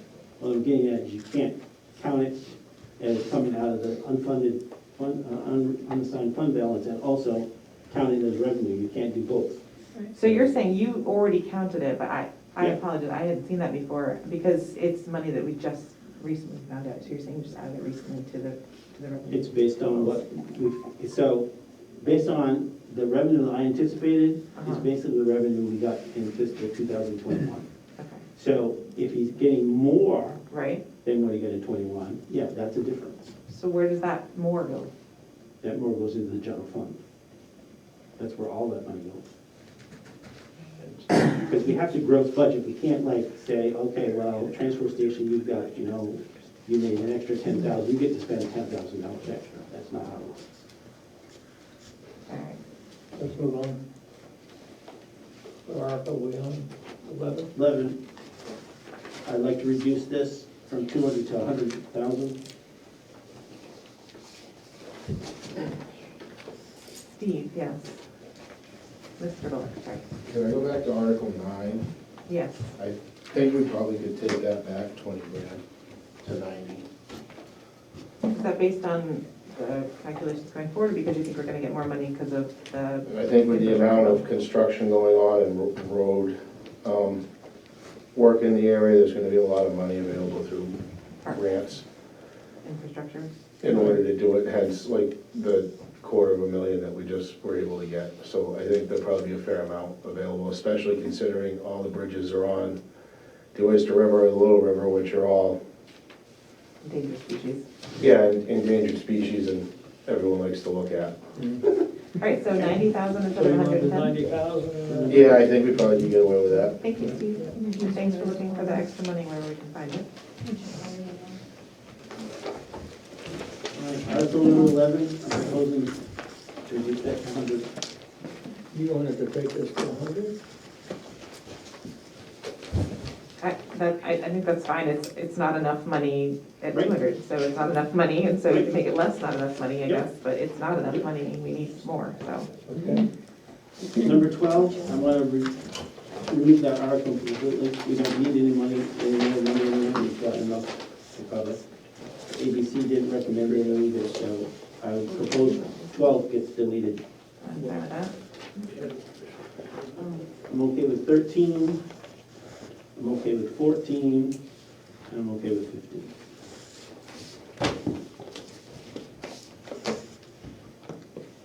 That's all of them. Mhm. Yep, So Denise, how much do we have? And do you need the drum roll? no, No drum we rolls? do not deserve a drum roll tonight. Did we leave 94 as 94? Yes. But that means your revenue has to be left in, which I don't think is in her calculation. I didn't do any ads, this is just subtractions. Right, so that your math is not gonna work with her math. So it's not gonna be, Yes, it. One more. I have, She well, doesn't do revenue. I have 251,950 taken out. But you added some back in, so. But we added some back in, I just couldn't do both. I Right, couldn't- well, you've got the number of what came down, that's what you did. But the ads negate the 251. But we didn't have that many ads, I mean, The ads were fairly small. Yeah. So we still have another 50,000 or more in that. Well, your ads were 4,500 for cell phones, right? Yep. Let's see what else. Legal expenses of 5,000 out of Karen's budget. But we took down 2,500 from. yeah, but we had already We already paid. have that. Oh, no, I did take that So off. it's only 2,500 You've got 6,250 in the fire chief's salary. is from the ABC. I'm not sure where you're going from, but What's 6250? the difference between what the ABC had in their budget, because that's where I'm going Is from. she using the ABC, what budget Well, are you that's the using? question. I just did the adds of what you did today, just added, Right, subtractions. So if you're using, this is. I mean, like you took 2,000 off, you took 1,500 off, Right. you took 10. And so are you looking at the, Are you which- looking which at the one? differential between what the department had asked or what the ABC recommended? Those are two different numbers. We were I know looking they at, are, but whatever you said, if it was 1,750 and you said you wanted it to be 1,500, then I took 1,500. I mean 15,000, then I took 1,500 off. Okay, so you're using the ABC one then? I guess, I don't, we were using a combination of ABC and what you suggested at the previous meeting and this meeting. Correct. And that's Right. one of the reasons that she was being a little bit insistent about motions. yeah. It helps us as opposed to one Clean it number and that sort of thing. Could we, for the next one, have it be any number that is, just has to transfer over, go into the select board? Yep. And that way, when we do this, we're not dealing with two different lists and Yep. not sure what we're working on, but that'll be clear. So if you can send that out so we can look at what you at least captured to make sure that was what we understood. Are there any motions we needed to make that would make things easier? We have to do the default budget. That oh was- yeah. yeah. The only thing that's changed on that is it has increased. She doesn't even have to say, she can just say. You have the amount? Oh, If you don't, I can say as presented. So I make a motion to accept the default budget as presented. And that number is, $4,574,348. oh, the number that's on. But then so we got the right number, that's including the new. Right, the last version I sent you was. Perfect. Okay. And Mr. Brown seconds. Second. So roll call? Make the roll call. All in favor? Roll call All vote. in Mr. Bugby? Yes. Mr. Brown? Yes. I vote yes. Motion passes.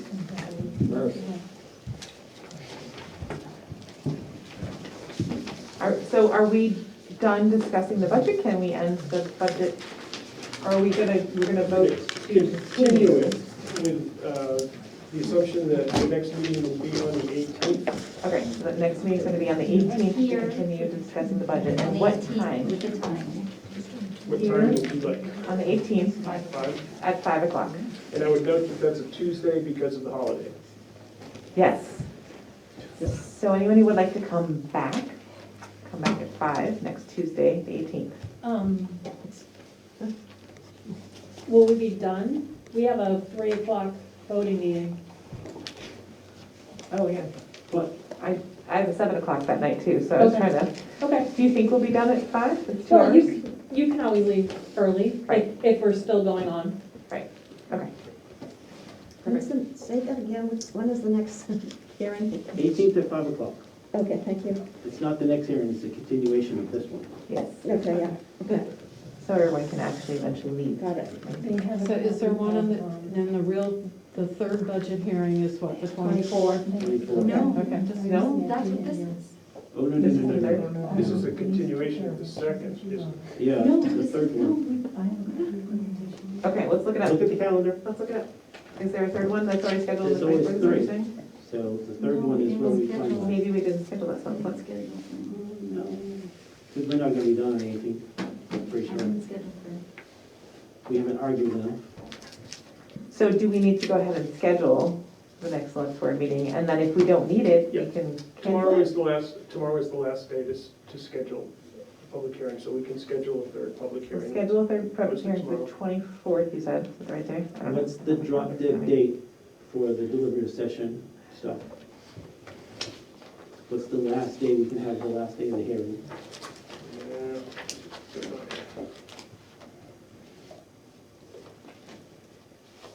Can we go into non-public? Not yet. No, not yet. Okay. We're still doing stuff. I do not have the, Oh, that's going to be reviewing, I think. Oh my gosh. Okay, I do not have the last date for the hearing. I know that the last date we can schedule the third hearing is tomorrow, the 11th. but- Great, so Can we're you gonna, look on your fancy box, and, because it's on the state website. oh, on the state website, sure, my fancy box.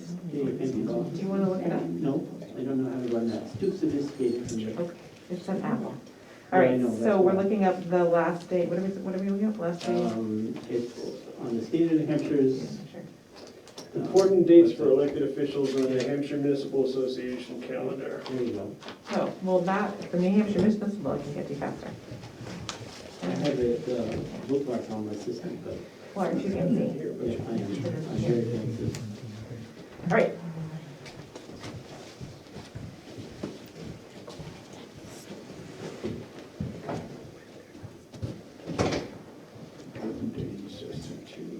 March 8th election.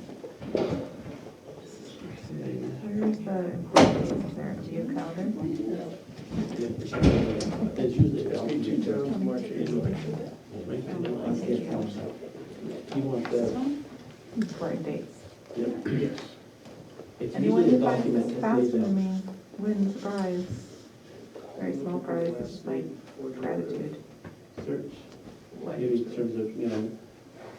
what do they call Final, You need the SB2 with March meeting. it? Yeah. Must She be does. published notice. Oh, budget? That's tomorrow.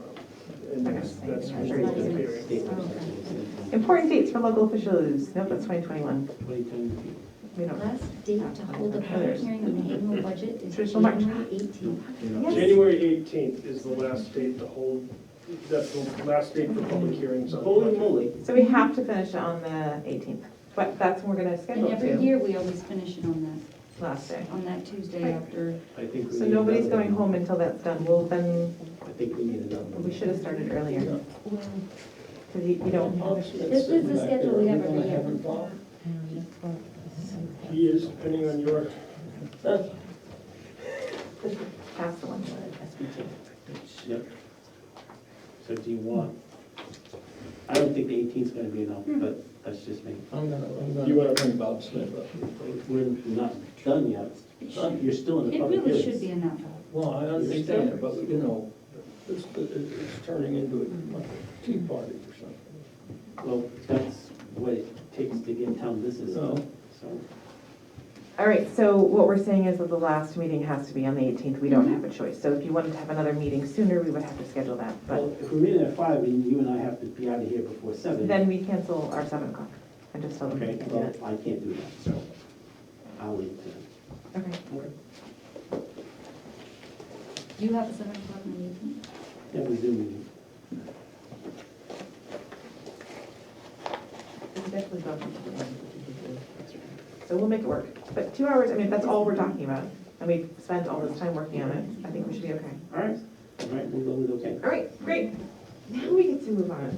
Well, Oh, we have to close? We can't close it, you have to move we're just it. gonna continue it till the 18th. Continue. We suspended it until the 18th, if I All right. can. Next on the agenda, Bob Smith, planning board chair, CIP presentation.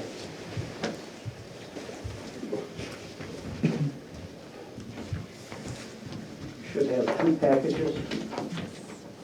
Should have the complete, right? They have it. Yes. One of them is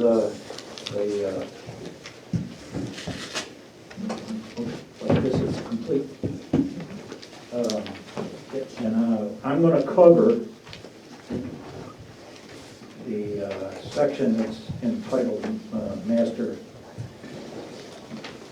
Section. So if you want to follow that, go ahead. It actually is translated into this one, which is the one I'm going to do. It is highlights of it. I don't have this one. I know. You can share things. You like sharing. You'll get over it. It saves us money in office I would supplies. give, I'd give you my copy, except I got notes. It's good, he can share, he's got it. Okay, first page, guidelines, this is what's was handed out to all the department heads. key here is the definition of capital, which is obviously what's been handed down from you guys to us. We require them to put everything in today's dollars, and then we escalate it out. And the latest one was to plan new vehicles, which slowly but surely we're getting to. So, in order, I'm going to start with the highway equipment, most of which you've already been discussing and are aware of. The plan is to call for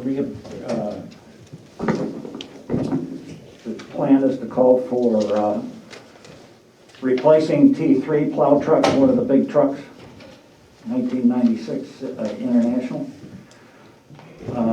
Steve still wants to use dollars for that, so for a used truck, so it's booked in as 62,520. Hope you can find it. It's not even listening. I heard you. Oh, okay. And a used excavator backhoe for $52,100. The plan adjustments that are going in this year, or that we put in, is to add a cold planer. For those who may not be aware of that, that's a thing that cuts the asphalt, like where they're going to redo the asphalt on a road, it'll cut in at the curbs and at the driveways so that they come out flat. And that's going in 26 for $12,000. And a snow blower and a concrete breaker. All of these are skid steer attachments. The last two are half of the cost. The other half will come out of the transfer station. And in the highway equipment there, according to our plan, there is no change in the transfer, the trust fund deposits. The next page is a copy directly out of the plan, in case you have any questions on that. The next thing we did was roads and bridges. The plan calls for Turtle Pond pipe, which is at Stevens property, being replaced. It runs 62,520. And there we want to make plan adjustments as follows. We're going to add in a new culvert at the Jenkins Road. That's over the Chesley Brook in 2032 for $80,000. And I don't know if this is a change or not, but the cost of a half a mile of road went up from $200,000 to $260,500. And because of that, the additions and the changes, that we're recommending the trust fund deposits be changed accordingly. Year 2024 and 25, we're raising it 10,000 more. And I would tell you that that takes it up to $70,000. And the deposit in 26, 27 is 20,000 more, which is going to be 90,000. And the trust fund deposits for 28 and 29 will be 30,000 more, which runs it up to, I just lost track, I guess 90,000, 100,000, sorry. And then 40,000 for 30 to 33, which is, I'm sorry, that takes it up to 100,000. The previous one was 90,000. And it keeps it solvent. Code enforcement, there's no change. That's really just a placeholder for those of you who have not been associated with this before. She normally gets a police car hand down, but early on, it was decided that we should keep it in here so that if something happens, if they crash up the car that they wanted to give to her, or whatever, it burns, or whatever, I don't know. We have it identified, but that's really just a placeholder. Okay, here we go. Fire equipment. And I'm gonna do this a little backwards because to help you understand what the chief wants to do is in the plan, there was $68,000 for a utility one replacement. So what he wants to do is he wants to break that into 2 trucks. He wants to replace the one truck completely new, and then he wants to strip the old truck down and rebuild it back up as a grass fire, forest fire kind of rig. So what you see here, if you go back now up to the plan, you find out that we went from utility 1 to utility 1 and utility 2. And the way he does that is he reduced the cost of the initial replacement of number 1 to $39,800. And he's added in the rebuild, if you will, for the old truck as now utility 2 at $28,200. And he's able to do that without us changing his fund deposits. Can I ask? How do you buy a truck at that kind of money? What? I said, how do you buy a truck at that kind of money? I'm only going by what the chief has said. He's taken, I believe, the whole chassis, engine and everything remaining the same, and it's just the equipment in the back, the pump and tank that's being replaced on the back of it. They probably will repaint it and a few things like We that. already own the truck, it's just the update. It's just a rebuild of that old Our truck. utility 2 right now is our utility, it's a pickup truck.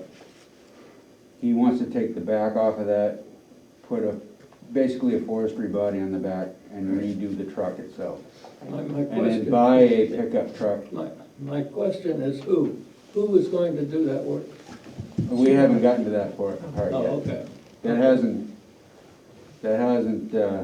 just preliminary research done into that, calling different vendors and see what we could put Okay. together. So that, Pickup truck price is $50,000. A 3/4 ton is $50,000. All right, we'll see where it goes. Hey, wave your hand, I question that very much so. Is it a new truck that he's suggesting that we purchase for the new one, or is that line Yes. that's? Yes. we also go off the state bid for trucks and Okay, so equipment maybe like that's a that. So different- I don't know what the state bid prices are. Okay, so maybe that's where the difference is. The chief put that stuff together, I've not. Yeah, I know he looked into it and got numbers and did the research, so I'm gonna trust him on those numbers. I question it. All right.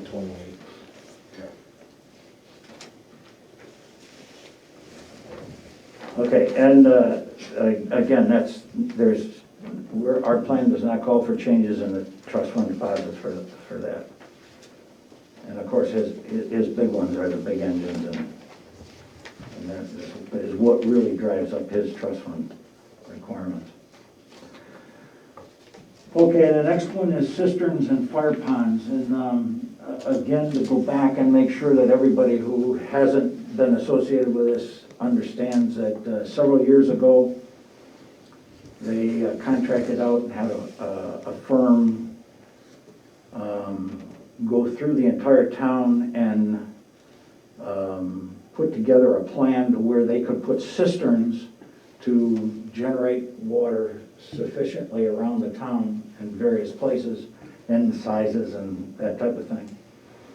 And that plan called, if you go back into the actual spreadsheet, it calls for like every 2 years putting in a cistern, with one exception, and that was a couple of years ago we altered that to do a major repair on the Elder Osborne cistern. which is now planned for '26. So every 3 years, if you will, they're putting in a new cistern. And this year, because of the water system that's going in at the circle and some training that the chief wants to do with his guys, they want to be able to do it here. And they also want to be able to sprinkle the system in this building. So they want to put in the cistern here, which didn't exist before in the plan. And so what has literally happened is we're putting that one in now, or the plan is to put them in now. And then the rest of them just drop down every 3 years from where they were. Okay? I think I explained that correctly. The plan is, again, the cistern for here at the safety complex for 2023. And then the Elder Osborne got added in '26. And that safety complex one is a new one, so that got added in the plan. And again, there is no change in our recommendation for the trust funds. Okay. Transfer station.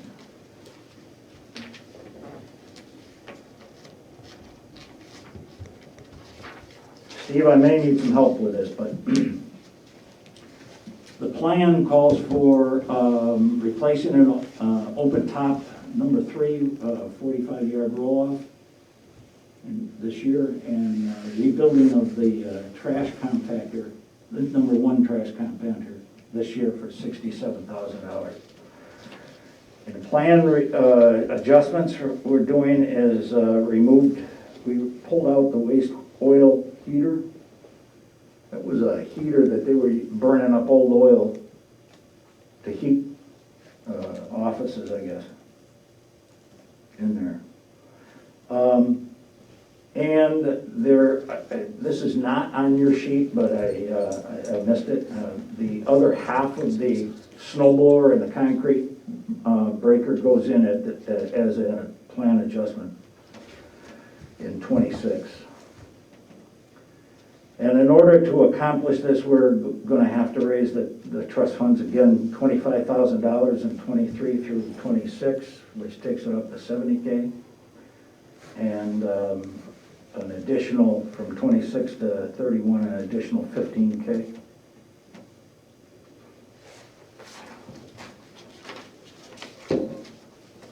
Police department, there's no change. They have no capital requirements this year.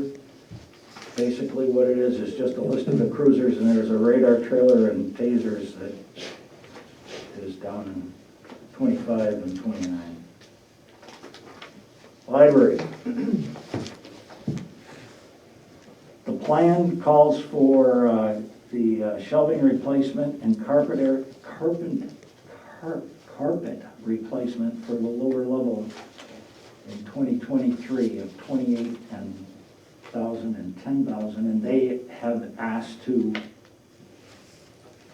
move in the plan, move furniture replacement and carpeting replacement for the upper level into this year.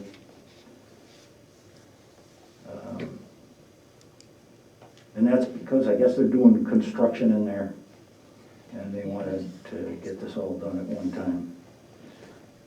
They have asked to move the circulation desk to 2024, which was 2023.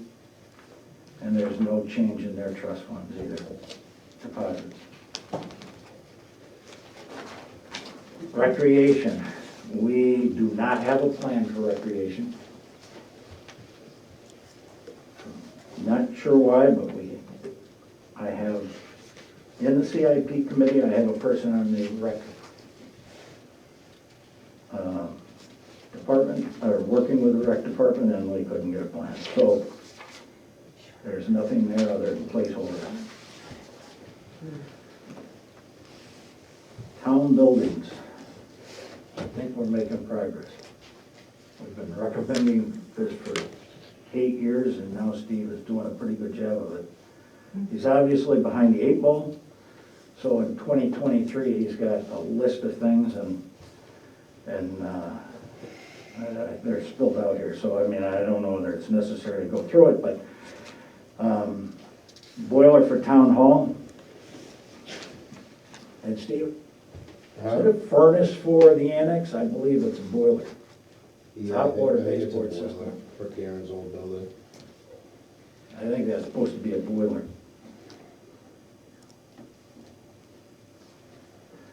Addition to the highway shop, that's 182. That's been in there for, we brought it down from, oh no, sorry, that was another thing I'm thinking, sorry.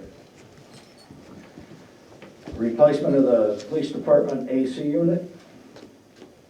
Deck and ramp replacement for, Historical Society. oh yeah, right, the old train station. Cemetery shed, expand or add. Yeah, there. I think you said it was gonna be an expansion. I think so, Yeah. Library AC unit replacement and replace of the outside stairs on the back entrance to the town hall, the old town hall.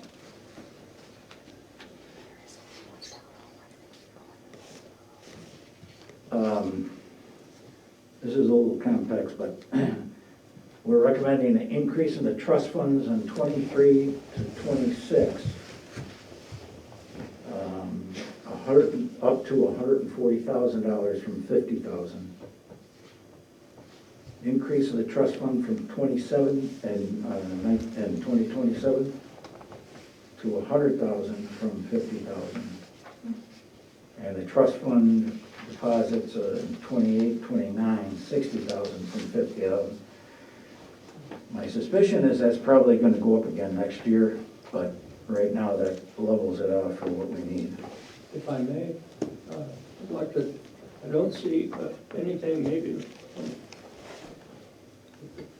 I'm sure it would be in the capital money to make the buildings ADA compliant. We've been fighting this for quite some time, and I think we need to get the ADA compliance, at least start cutting some wood or doing something, because we're really in a real problem with it, or could be in a real problem with this. So I would appreciate it if that could be looked at, Steve, and see what we could do to come up with a schedule and funding to make the buildings ADA compliant. All right.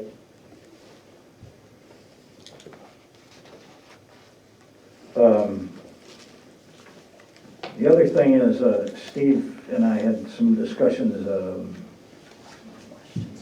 about implementing a different tracking system here. And about 4 years ago, or 5 years ago, we offered up a suggestion. At that time, Julie was kind of overwhelmed, I guess, and chose not to do it. But I gave that to him. That's the next page. And I'll just take a couple minutes to explain this to you. What this sheet is replicated for every building that the town has. And when I say every building, that's 4 walls and a roof. And that covers a very large number of buildings. But there's categories that can be done. Systems, architectural, parking, pavement, roofs, etc., cosmetic, outside painting, etc. And really, the thing that drove this was going back to talking about projecting boiler replacements and roof replacements and those kinds of things so that we kind of get prepared for it. And so I gave this to Steve, and at the time, when we were talking about it, he said that's just what he would like to do because, and correct me if I'm wrong, but because I don't want to be putting words in your mouth, but he has to have something that he tracks each building. That's great. our original plan when we proposed this was that the individual items would go on the sheet, and that the bottom line of the sheet would roll up in the CIP as you see it today, which is the next page after that one. Okay, so the thinking is that the last page, the page town buildings on the CIP would be the summary of each individual building. That may not make sense, but this is really giving you a forecast over 30 years of when you need it, because things like boilers don't typically go out for a long period of time, let me just say it that way. So anyway, there's some additional work that has to be done there, but, and I think Steve is working on that, but there's a proposal there. Conservation Commission, there's no change there other than agreement that we had for the last 10 years is that if they're not buying land or buying rights, we move it out 1 year just to keep it in the plan. And we don't add any more dollars there until they buy land. So what you see on the conservation sheet is a purchase of land now in 2025. There's no plan to do that. They don't have land lined up to buy, but it's in the plan if they need it. And what we're doing is moving that 1 year at a time. And then subsequently, the $20,000 that go into there to build the trust fund back up. And by now, that may be a little small, but there's no way we can tell that. Summary. 5 years. Last year, we told you that 5-year horizon there for increase of the trust funds is about $125,000 over normal years, or what years that we had. Driven primarily by the transfer station, roads and bridges, and town buildings. Town buildings is the big one, because that has to come up.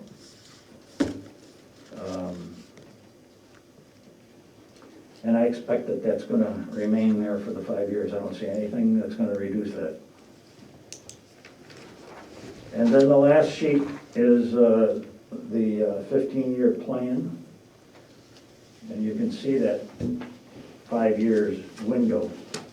And those first 5 bars, how much is up there. So that's our proposal. Great, thank you. And what I heard tonight, I think it probably is listed, but No. you did. Oh, I haven't trouble hearing. I'm sorry. Thank you. Oh, okay. Thank you very much. All right, we're gonna move on. Mr. David Moore.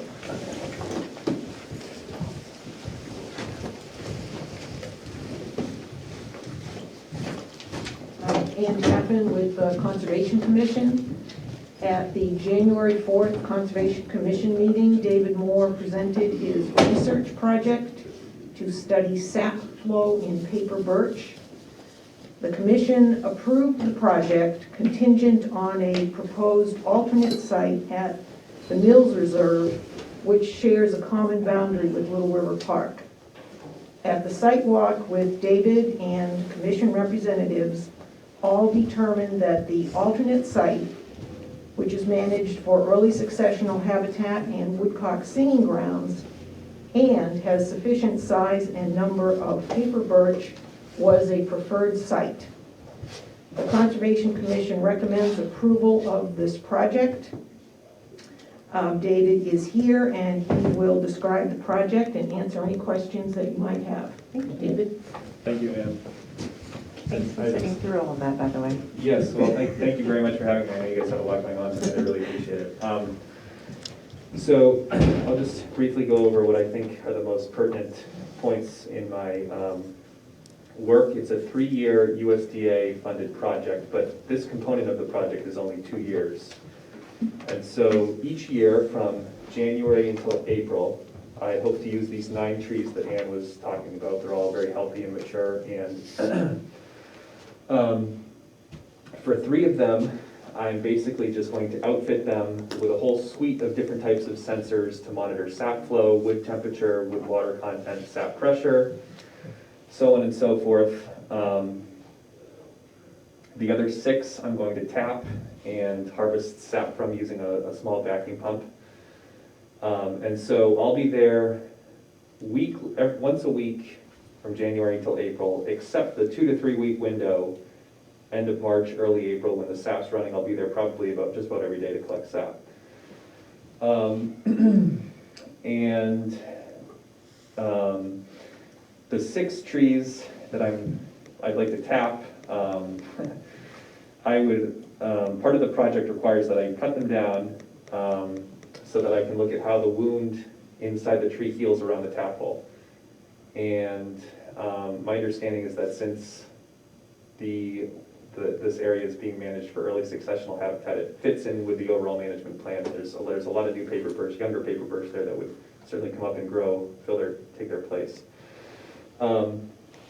So the goal of the project is to, first of all, determine what anatomically and physiologically is happening inside these trees that cause sap to pressurize and flow during winter dormancy when there's no transpiration. And the other piece is to improve paper birch tapping guidelines. That's part of the reason we want to cut these down, so we can see how the wound compartmentalizes and then how the tree heals from this. And so a couple other things I can mention. First of all, this study site is well off of the trail. It's, at least, I would say, 40 feet off the trail or so. And my plan is to put a sign on a small little fence post that I put in the ground, just so people can, with just a very brief overview of the project and my contact information for anybody who's interested. And so, and I park at the main parking area, except for the, when I'd like to install and remove everything, I'd probably contact Steve, and there's a gravel road I can get back there. Is there anything else I'm forgetting? I'll certainly acknowledge the town of Lee as being a big help for my research and any publications that come from this. Oh, and I did draft up I can say today I found out that I am covered by UNH insurance policy for any of my activities there, and it was suggested to me by the woman who handles the insurance stuff that it would be helpful to have some sort of written thing, just so that there's no miscommunication, so that everything I'm doing is totally transparent with you all. And so I think you have a printed copy of that, which I'm hoping we can sign. And Perfect. Well, we do, and actually we would need a motion to grant David Moore permission, and Tappan sent me a copy of what David had written earlier today, and I put a select board authorization piece on the back of it, so if you could make that motion, vote accordingly. Okay. I have a couple of questions. Yes, sir. Some of the equipment you talked about requires electrical power. Is it batteries, or are you going to need electrical power going to this site? Yes, they're all batteries. That's why I'll be coming back. Okay. Part of the reason I'll be coming back to check on everything, to replace batteries. And do we have a concern over vandalism for the equipment? That's a good question. My background is that I used to be a syrup producer, and I have worked with a bunch of different landowners, and at one point I was tapping some trees downtown Durham near some fraternities, and I decided that was a terrible idea because I'd go in the woods and see all these different things around my sap buckets and got a little concerned, but I'm not really too concerned about it at this park, but I mean, certainly if I see anything or if anybody else sees something, I would. I was just wondering if, when you said you're going to put a sign up, if that's not an attractor. Oh, I see what you're saying. Or for some of the comment children on that this? might be running around the hills there. Yeah, there is a single trail that runs through there the site where the birch trees are is far enough back, and I would say it's more like 100 feet back. And you have to climb over a berm and go through some brush to get there. And we talked about the sign, and the sign would be basically at the site, so that if somebody notices what's going on back there, they would have to walk back there. The sign is not front and center to attract attention. And I understand there's problem with vandalism at Little River Park, which is much more public. This is really set back, so, if there's a problem, you should report it, but I don't think there'll be a problem. Okay, all right. Good question. So I'll move to grant David Moore, UNH doctoral candidate, permission to conduct a 2-year sap flow study on 9 paper birch trees at Little River Park and reserve, and to harvest 6 of said trees at the end of the study to examine the reaction to tapping. I second that Can I motion. get a second? Yep, second? Roll call vote. Selectman Bugby? Yep. Select person Casper? Yep.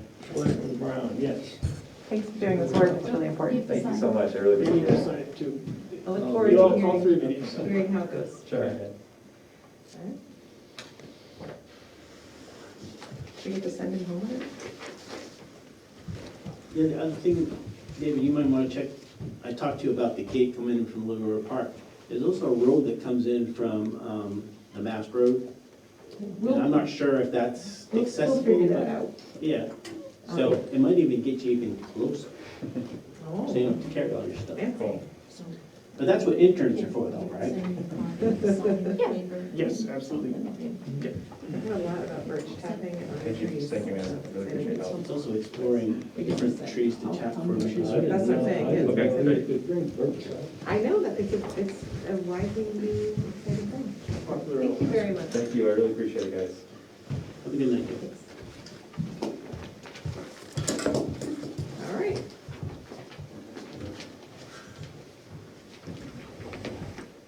Thank you. Are we ready to go in the back room? What else we got? Andy, Just a few more things, I can be pretty quick. Okay. The first thing I have is paperwork for the Chelsea Brook grant that we may well receive.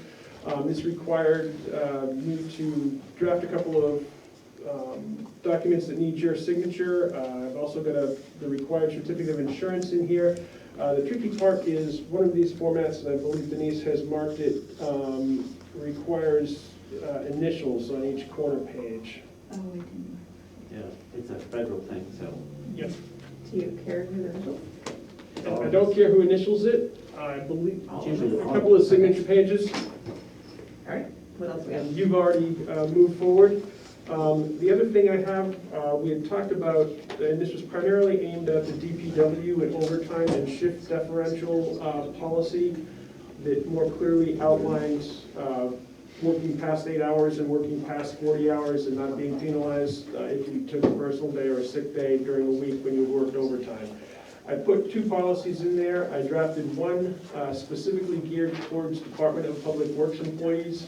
We don't have a lot of other part-time employees that this would affect, but knowing the board's propensity for treating all employees the same, I also put another copy, slightly modified, but the same general guidelines for hourly employees that are not DPW employees. Financial implications of this change? I'm sorry, pardon? Financial implications of this particular change? There, I don't have specific because it would depend on what you actually did. I know I have one employee that's non-DPW that currently uses a comp time type arrangement who was not in favor of moving this direction. I had another employee who felt much like Steve's employees, that from time to time they get knocked out of being able to collect overtime because of specific scheduling situation. Okay.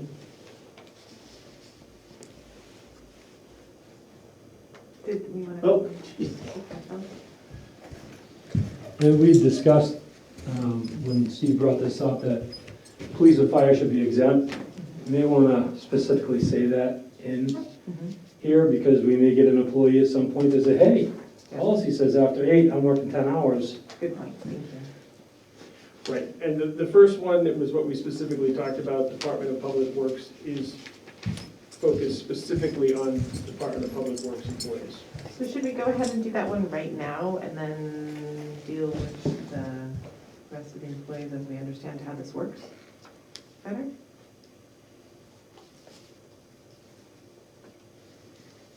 Up to the board, how you wanted to proceed. Or if you wanted to take time to look at it a little longer and make a decision, the only thing was you had led Steve to believe that you might do this on a retroactive basis. So. Great, correct. The other thing is, I know Karen Rossi, she had to leave, but I know she was against this.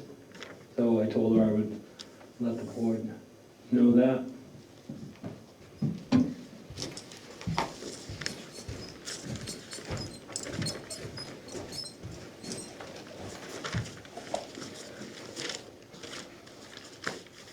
We against? We're against everything. This is in regard to initially the Department of Public Works overtime shift differential policy that would give them a better chance at getting overtime when they're called out, particularly for plowing and weather type situations.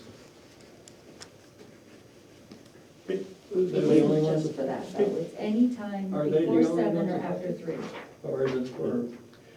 The first, I put 2 policies in here. The first one was aimed specifically at Department of Public Works employees, and it would basically give them the ability to collect overtime anytime they were called out before 7 or after 3, in excess of 8 hours or in excess of 40 hours in a week, regardless of whether they used a personal day or a sick day or took a Is vacation anybody day. else included in it? I also wrote a separate policy for hourly employees, very similar, but just not specifying Department of Public Works employees, so you could encompass all employees if you wanted to. Gotcha. Only because Steve's not here. I know. I would like to propose that we wait so that we can hear from other department heads personally. What other department heads? Steve and Karen. We've heard from Steve, he brought it to us. Well, Karen, then I we wanna just hear from found Karen. But I know the wording in boxing it into before 7 and after 3, because in the summertime, they go to a 4-on-3 schedule. So the schedule goes 6 to 4. Mhm. So maybe if the wording is just after 8 hours of work. That, I don't know, I would leave to Steve. Steve actually approved this and made some of the recommendations that we used in here, so. You might not have been thinking about how they go to, because they just recently went to, They changed their hours? in the summertime, they work a 4-day week. I didn't know that. That's what they did last year, yeah. So do we want to wait until we clarify that then with Steve? Yes, that's good. Well, I think Steve did actually approve this and sit beside me while he wrote it. So is it something that during the summer, if that happens, we could then adjust it during that period? I would assume you could, or you could let me talk to Steve and we can adjust it, probably not on the 18th, or maybe we could very quickly. All right, I think that's a good idea. Why don't we try to aim for the 18th? Okay. Throw one extra. I put COLA discussion on there. Obviously, that does not need discussion. You folks know what the adjustment is. The only thing I had under miscellaneous, when we talked about paying our Stratford Regional Planning Commission dues, there was discussion about our records retention policy. We do indeed have a records retention policy that specifies that we will stay in keeping with the Attorney General's office and the Committee for Municipal Record Keeping at the state level. Right now, their current recommendation is PDF, the file. Our particular timeframe, there are probably 100+ categories of record that we instruct on how to retain. That retention ranges from 1 year to perpetuity, and it jumps all over the place. So Doesn't this somehow tie into our digitizing plan? that was what it it came up under, yes. And the digitization plans through Stratford Regional Planning would be aimed primarily at assessing documents and possibly some planning and zoning as well, but that would be the primary focus. And those are typically, a lot of those things have a minimal threshold of 10 years, and a lot of them are perpetuity. Great. And Just for a quick, where are we on that digitizing effort? at this Underway? It is not exactly underway. At this point, you folks agreed to pay the Stratford Regional Planning dues for this half of this year, which enables us to get in line for digitization work. Right now, it looks like we would probably be considered in the summer, as we are a little bit behind the other communities that jumped on board. That's not necessarily a bad thing. It would give us some time to decide what we wanted to prioritize for digitization. As I said, I think it's likely to be assessing, followed by planning and zoning documents, although there's nothing to say that you couldn't start with historical or heritage, I don't believe. But Okay, thank you. Great, thank you. Perfect. And I have nothing further, probably do, But but we're good remembering. brain fog. Yeah. Any questions from the audience? They're not gonna do this, No. so. Are we ready to go to non-public? Two things. First, we have a couple of consent agenda type things. The first is not a consent agenda, it's acceptance of the default budget, which you've already done. You made a motion and passed it, but it does require your signatures.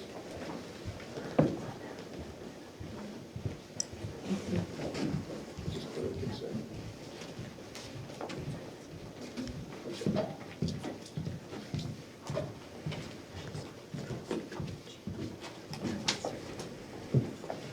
I'm going to pass the manifest down as well.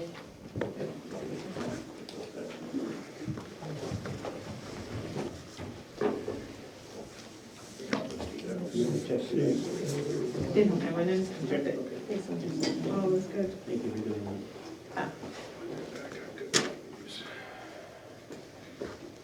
My daughter thought it was funny that I went to do manifest, that I was just doing manifest. Destiny. And I said, I'm not glittery and sparkly, honey, it's just a lot of numbers. I like to manifest more money in our budget. I think it's the 25th. Oh, February? No, this month. Okay. And it's at 5, probably, at the Newtown offices. Terrible thing. Yes, yeah, it's someplace in there. We have a couple more things Yeah, we the need to 25th. sign, so this is the date, but these are the initials. Do you have a If you particular, could just do you have initial a with particular us, topic? and then I think there's No, I one won't like to signature. have them that. So these are the initials, and this is the date, Date, date, but we just, that one you have three, which is great, Done. but when you don't have three, One piece. you just add your And then initials. we add this here, this should conservation. Do we need to motion to accept the consent agenda? You do, yep. Can I do that right now? Yeah. What are the words, motion to accept the consent agenda as Presented. presented? I can just Second. ask somebody about that, and then they get that too, so you don't have to. All those in You favor? can come. Say aye. You can just Aye. get it at Motion the passes. meeting, probably. Wait, step back. Where we are? Thank you. My ability to follow instruction is not very good today, you guys. I apologize for my extra Oh, you missed signatures. one. And also apparently, sorry. You missed two. Oh my goodness. No, you can't. These are mine. These are mine. I was just making sure you understood. I think you would say something like that. All right, Mr. Brown, you get to be famous signer on all those. I signed it, didn't I? No. No, I didn't. No, we signed it right past you. We did it right behind your back, actually, literally. Those aren't signatures. It's always important to get the typical daily, taking out Chris Frank Casper's signature. I appreciate that. What's life without tradition? I need Carrie to sign this for the top one, too.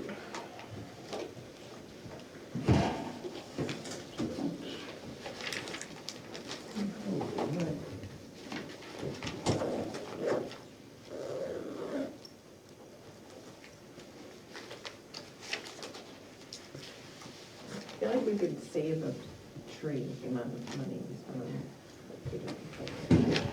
She It did would decrease have the at one budget. point, they had little Chromebooks and Oh, I specifically took the calendar off my bulletin board so I would have it. Yeah. It's gone.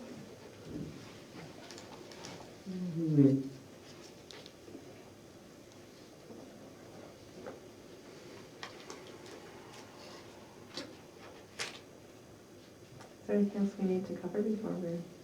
No. Okay. Just a motion. Got it.